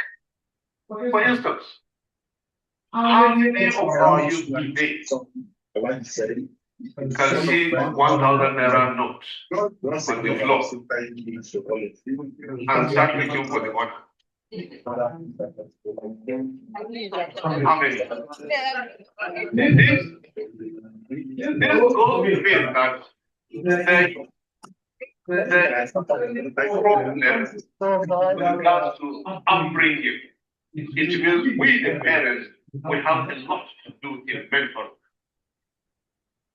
PCC, part of our activeness, is to ensure wide publicity, electronic reforms, billboards, using our musicians, and so on and so forth. All channels of communication, print and electronic, live music, musicians.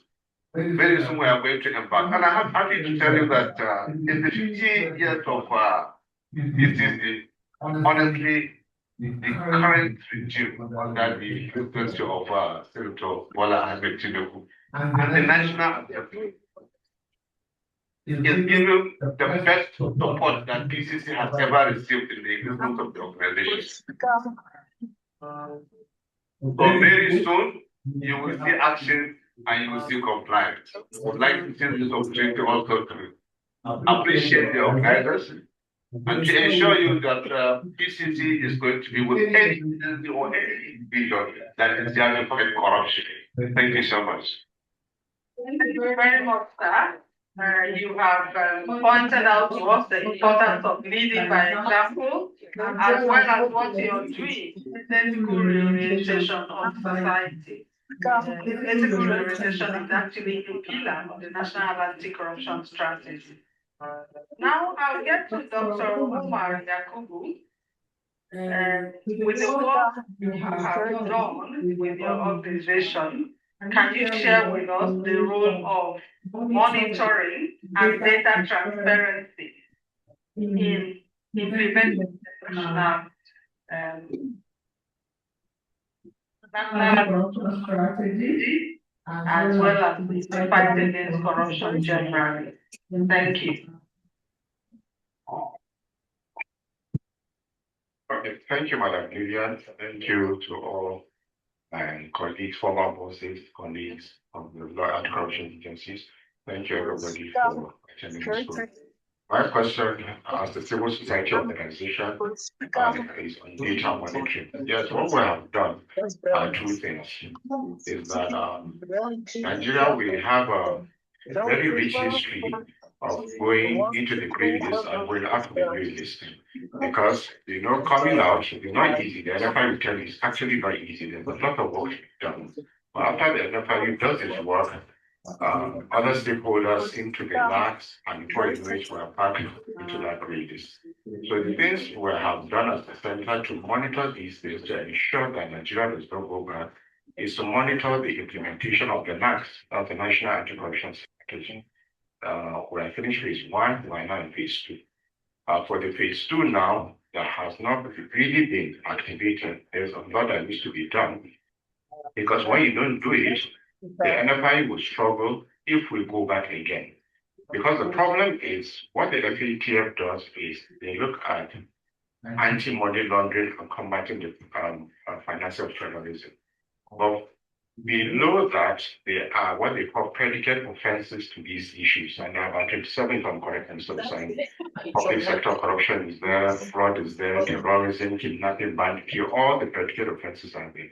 Now, if you don't address this little nitty-gritty 27 issues, and they're very broad and deep, is you will now go back to that grey list again. So coming out of the grey list is like a 100-meter dash. But to sustain sustainability, because those enablers need to be taken care of. So yes, the NACS needs to be properly activated to take care of several pillars, especially prevention, because that's where it will affect the FATF, so prevention. Ethical rehabilitation, yes, too, it will affect. But those other predicate offenses, 27 of them, public sector corruption, so these were EFCC, ICPs, and all other agencies. So basically, in a nutshell, what I'd like to release is that the NACS needs to be strengthened, it needs to be properly activated, and we need to have that monitors public information on the progress made under the NACS implementation. Thank you very much, Dr. Yakubu. Now I would like our last speaker to take advantage of the presence of the youth here to address a critical issue which contributed in putting us in that great, which is expenditure for Yahoo or whatever you call it. I know that the youth here cannot be part of that. So I know the one sitting in this room can never be part of that Yahoo. But there are still some out there who practice such things. Now, from the EFCC, Mr. Usagi, can you tell us how do we prevent backsliding by addressing the issue that is also the money laundering, doing about that?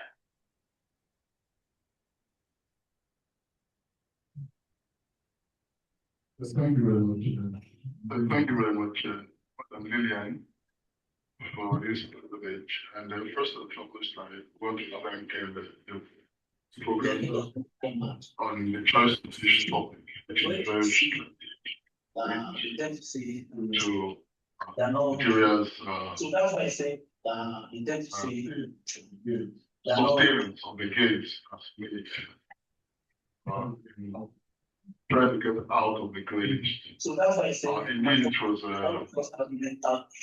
task, very humongous task, just like all of the speakers. It's very easy to slip into the world, very difficult to come out of it as well. The EFCC is a very strategic organization, strategic agency, the fight against economic intervention, which money laundering and terrorist financing are also within the same end. But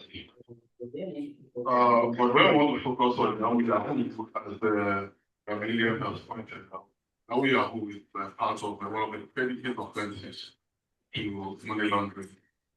And why so? Because proceeds from Yahoo. So somehow, let's hear how we see all these things.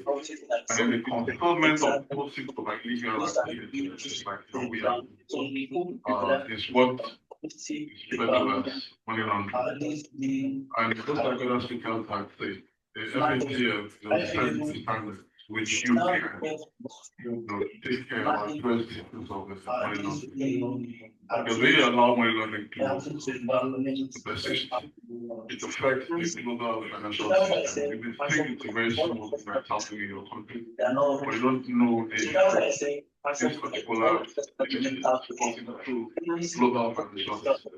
And that's why countries are very particular about fighting scotch. Traditionally, like I have said, the EFCC played a fundamental critical role in taking away Nigeria from the grey list. How did it do that? By being effective in the implementation of its mandate, fighting against Yahoo, arresting them, convicting them, taking the proceeds of those activities, those innocent activities. It's interesting to know that being credit to the state up to when the WTF visitors came into the on-site evaluation, mutual evaluation. Nigeria had, the EFCC had recorded more than 4,000 convictions. It shows you how prevalent the offense of Yahoo is. 4,000 convictions. So I'm not saying that the entire convictions are just on your way, but majority, or let me say 90% of those convictions were from Yahweh or advanced reform, which is a romantic scams, as they call it. So what I'll say to the youth now is that you may win, you may get benefit of committing the offense of advanced reform, romantic scams, Yahweh 419, as they call it. But at the end of the day, the proceeds are taken away from them. Because also the EFCC has recovered almost more than $1 trillion in various courts, also for this year. And these are the things that have also given the industry to Nigeria the greatest. So it is a caution to the youth not even venture into it. If you are done it today, you're not caught, and you're caught the next day. Everything you have stolen is going to be taken away from you. And you know one funny thing I'll say? It is not a particular transaction that must you to be convicted or to be prosecuted.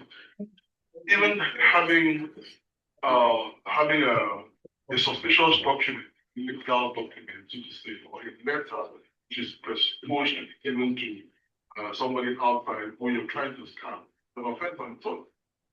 So if collateral damage, you are arrested or you are caught in your phone and you have a letter in your phone that is presupposing that that letter is supposed to be for a victim outside the country, somebody you want to defraud. It is an offense on its own, possession of a fraudulent document. And if in the course of investigation you are found out to have benefited previously, you've not been fought on this particular one, but previously you had either done a transaction in your recall. I bet you everything you had done then, whether you have eaten the money or you're not eating the money, you're going to fall for the money now. And yes, we try as much as possible to, because of the prevalence of the offense, and then taking into consideration the young people who are involved in this offense. And because we do not intend to truncate their future, we try as much as possible also to give them that leverage of pre-bargaining.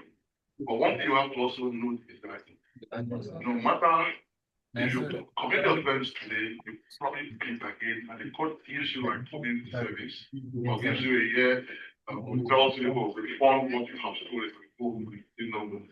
if you are a second offender, you must have this. And closing this for the yes, without option of three.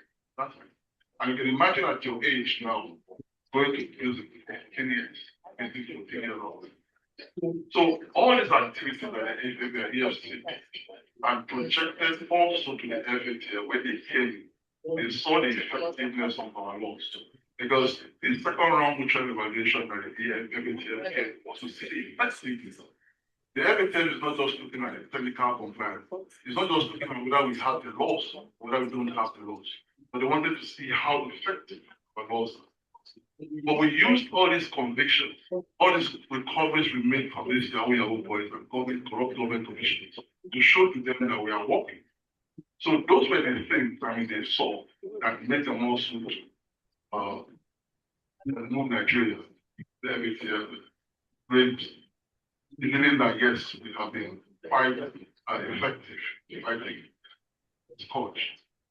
And like one of the speakers had said, the EFCC is consistent and tradition poised to ensure that we don't go back to the grey list. Because after the grey list, it's about the blacklist. And the consequences of going into that blacklist are great and just probably mere disruption of the financial transaction. It goes beyond that. It will get to the stage where even if you want to travel out of the country, even if you want to travel out of the country, you will face certain challenges. And in our life, in our life as a country, some of us have faced such challenges. When you're traveling out of the country, and everybody's in line from other countries or other jurisdictions, going through the customs or going through immigration, and then they'll just move you out of because you have a clean passport. But they want to have the effect about the no coordinated election. And that was because Nigeria was as a hub, a money laundering hub.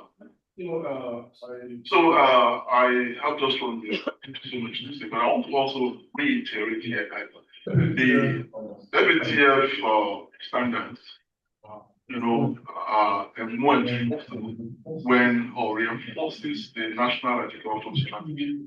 So these two items have to work side by side to also have effective systems.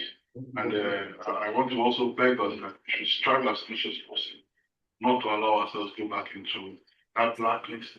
And just like the friend here had said, that we have gone into it in and out. It's not a crime for us to just get out of it completely and leave. But then coordination, integrity, cooperation amongst the entities and agencies is very, very key. Training also is also very, very important. Thank you very much. I know we are all teaching to know the debate. By popular demand, we are just going to take two questions. One from each side, one man, one woman. The creator created man and woman. So if you want to ask the panelists, they have been very elaborate to describe what is to be done and what has been, what is happening. But if you want to have a question, please raise your hand. The gentleman. Oh, I said one man, one woman. I have identified one. And does the lady want to ask a question? No lady. Okay, we can have a second gentleman. Yes.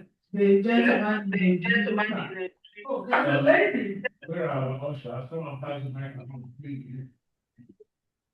Someone from the post ask the question. Microphone to the lady.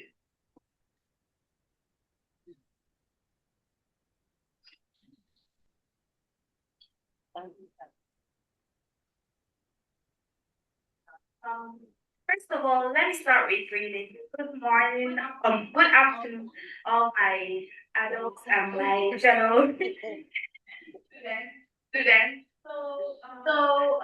I'm directing this question to the gray list, black list, and so on.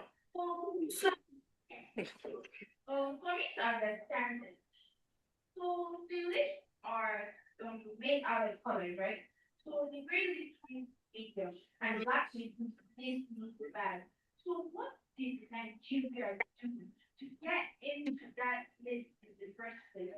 Or what did we do to offend other countries for them to have so much hatred for us? Please, I need an explanation and I got to this form of computer.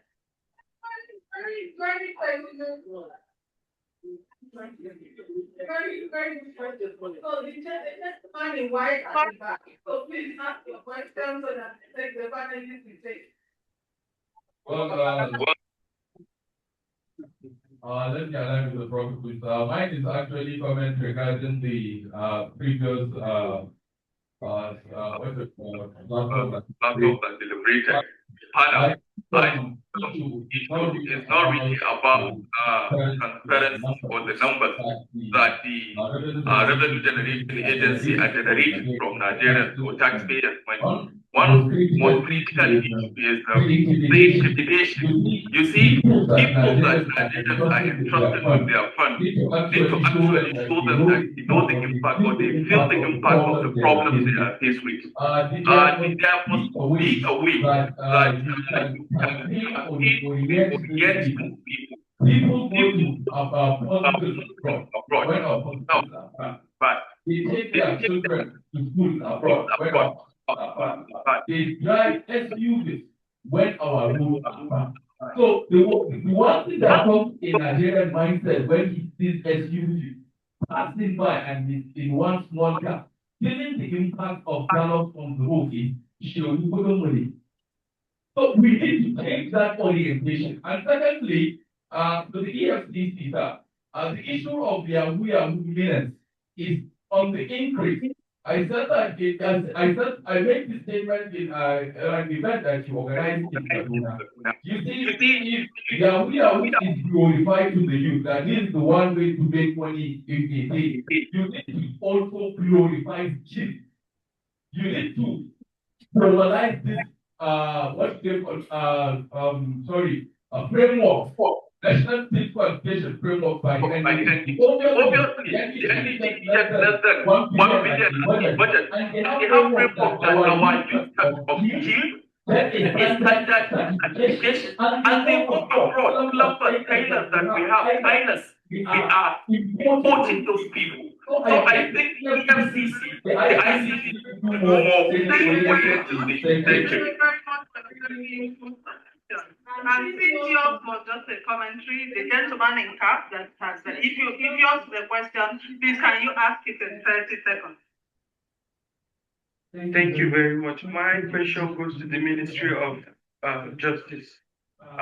One of the challenges the youth are facing now is weakness in confidence, especially when reporting corruption cases. So my question goes like this: how is the ministry going to strengthen collaboration with the Public Commission, being the citizens ombudsman, so that they will have this confidence when reporting such cases without fear of victimization? Because the Public Complaint Commission has the referrals mandate in its act. And then, so when such cases are being reported, we have that referral power to send it to relevant agency. Thank you. Very much. I shall now give the panelists, starting with NFI, opportunity to respond to the question.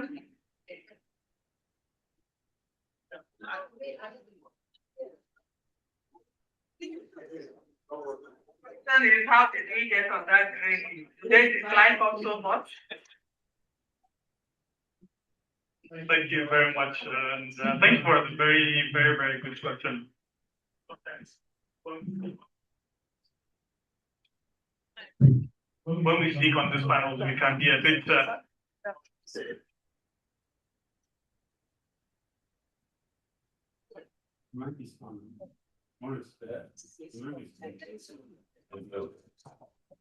I would say when we speak on this panel, we can be a bit too technical.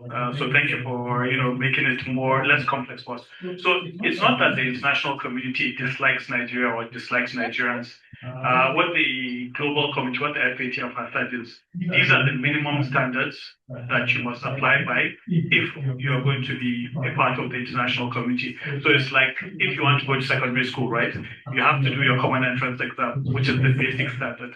If you don't pass the common entrance exam, it's not that the teachers or the examiners do not like you. All you have done is you have failed to pass the exam. And in this case, the international community has set these standards, which are about 40 rules, which all countries have to abide by. And for Nigeria, when we sat our exam in 2018, out of those 40 questions that we asked, we scored less than 50%, which in any case is a failure. But beyond that, my Oga talked about the effectiveness. So it's not just that we didn't have the necessary laws in place, but even the laws that we had in place, were we using them effectively? And the FATF is very, very key on making sure that if you have an anti-corruption agency, is it actually doing what it's supposed to do? If you have a central bank, is it actually doing what it's supposed to do? So when they looked at that effectiveness, again, if we take the exam metaphor, there were 11 sets of questions they asked us related to the effectiveness. And when they judged us, we scored F9 in all of these 11 areas. So we didn't understand the risks of money laundering we had. We were not we were not cooperating and working together. We were not protecting our financial system from money launderers and terrorism financiers. So these are the reasons why we got onto that grey list, because really we needed to do quite a lot of work, and it was an eye-opener for us, which made us sit down and really look at what we needed to do to strengthen the laws and to make sure that we're all working together effectively. So I hope that answers your question.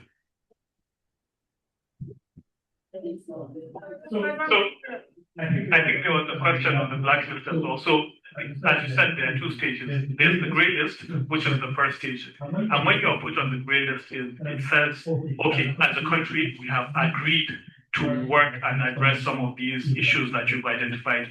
So, like I said, we had an action plan, which Nigerian competent to implement, and we were given 2 years to implement that from February 2023 to May 2025, and we actually implemented all the actions on that action plan.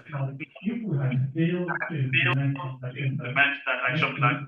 The next stage has been for us to be put on the blacklist. And the best way I can explain this blacklist is essentially you have become someone that is afflicted by leprosy. The international community will put you in quarantine to make sure that no one will review. And this is one of the reasons why we had to put in all the efforts to get on that list. Thank you very much.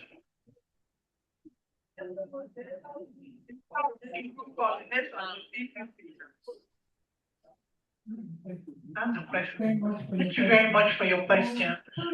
Sorry, thank you also to the young lady, the student. Something crossed my mind while he was responding to your question.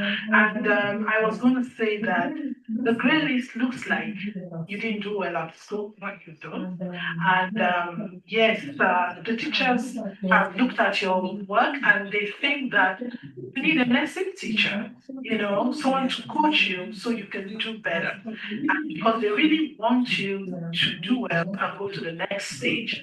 So they put together lesson teachers and programs and all stuff to help you improve your skills and be more effective and be a better student. So eventually you join your classmates. So that list is like you dropped out of school. So just my little contribution to that.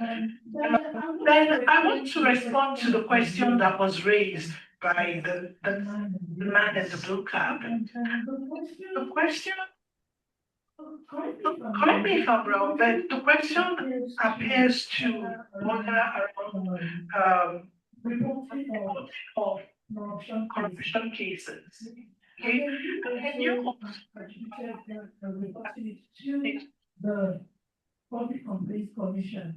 It appears to me that there's a little bit out there because the Public Complaints Commission, to the best of my knowledge, will not receive corruption cases for reporting. But they do receive cases. The boss is here, and I'm sure you'll get the mic to speak to that. But let me, if I'm wrong, let me know. Let me assume that your question relates to reporting corruption cases. And reporting corruption cases would relate more to reporting it to the anti-corruption agencies like SEC, EFCC, and all of that.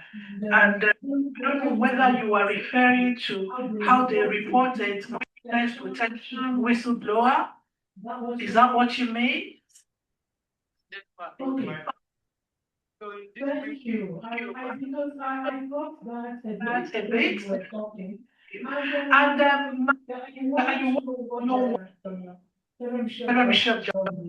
okay, first of all, sorry, time.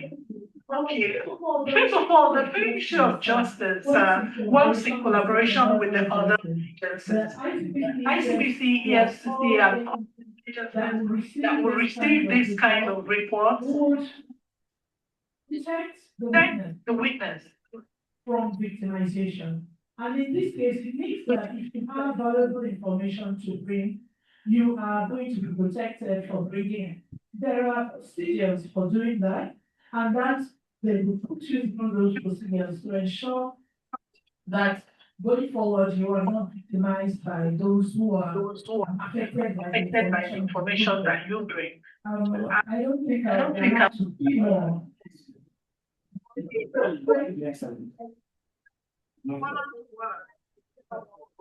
Effectiveness.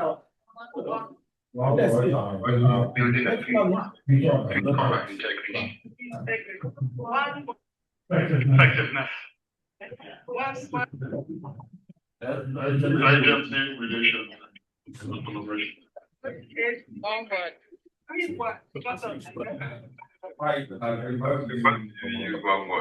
what we are after is result.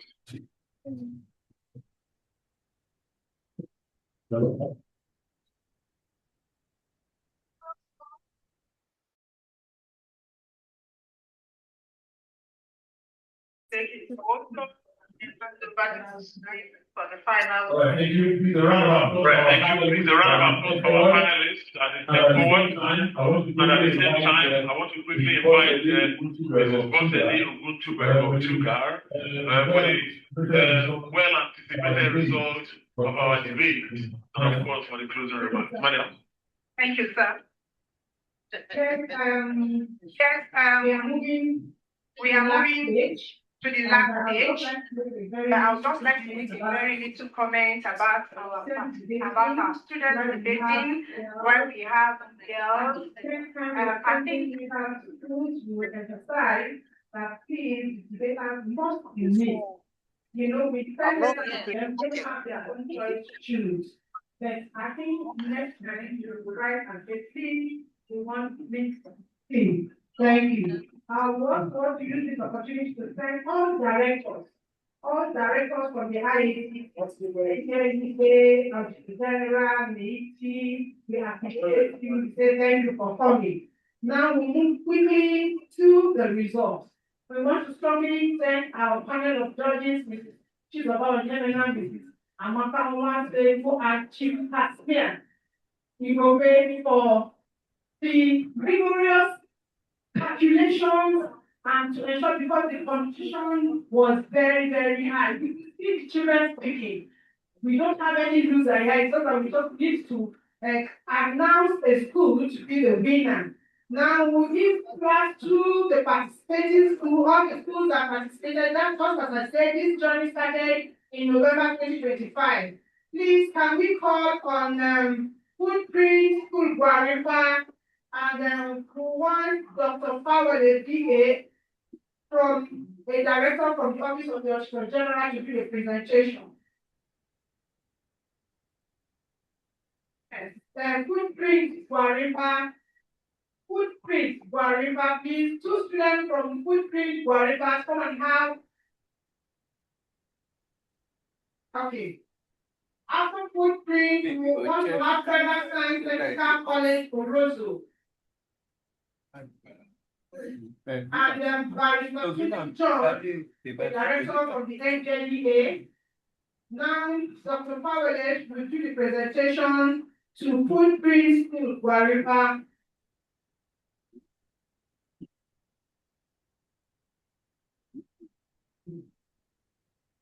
Then please, government secondary school 2 session getting ready.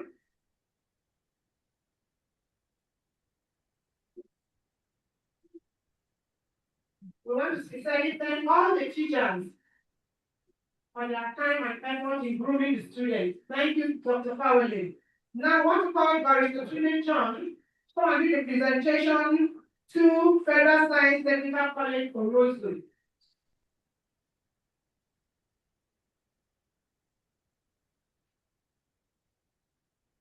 We want to have Mr. Comfort Agua, the National President for National Council for Women Societies, to do the presentation to Government Secondary School Duty. Government Secondary School Duty, please come forward. We also want to have Modern Secondary School Metama to get set, and our pioneer heads, our madam, Ms. Lydia Nekana, will do that presentation. Please come forward. She is doing the presentation now. Thank you, madam. Modern Secondary School Metama, please come forward. And Ms. Lydia Nekana will do that presentation for us. Thank you, ma'am. She's the pioneer head of Tugar. She groomed all of us. Thank you very much, ma'am.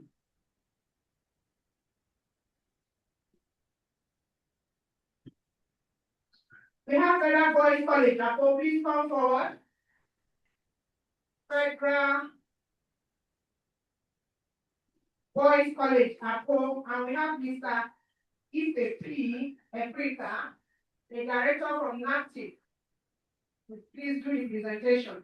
Please, a round of applause for them. Good. Yes, we now have boys. We can all see boys. Thank you very much.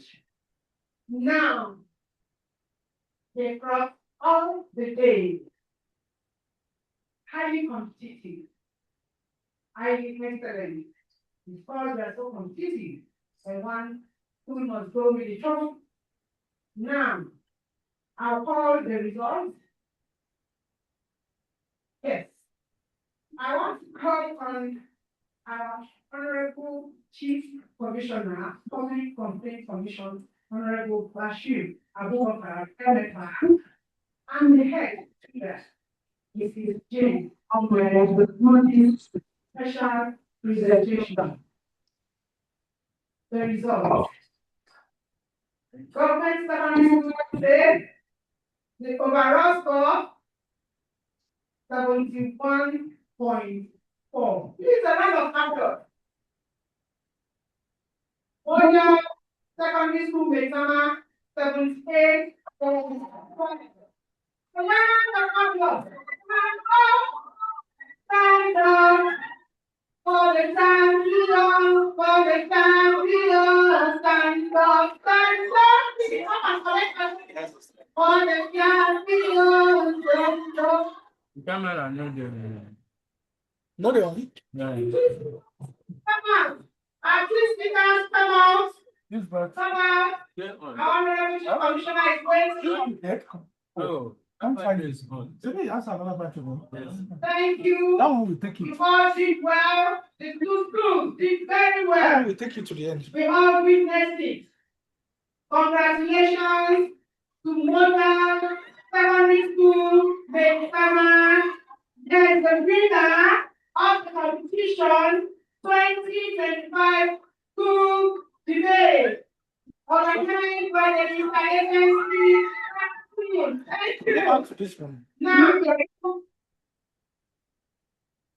Now, in our last segment, everyone is a winner. We want to appreciate you all. We appreciate your presence. We appreciate your patience. We appreciate everything you do. All our agencies. We appreciate your schools. We appreciate you. Please, we want to sit down so that we serve you the food inside the hall. Inside the hall. Now, for the schools, we have gifts. We will come to your schools to deliver the gifts. We have gifts from the interagency team, made up of 22 agents.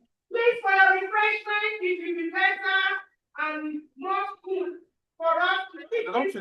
We will reach the refreshment inside. Please don't go. But it's not talking.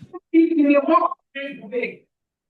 you, everyone. I wish you all a very special. Thank you. All right. To appreciate you, all the directors, from the office of the AG, from the directors of the office of the directors of the and the directors. I want to appreciate you that. Again, I appreciate for your efforts from the everything developed. We wish you all success and see you next year on the next anti-corruption day. Have one. Bye-bye. Mr. DJ.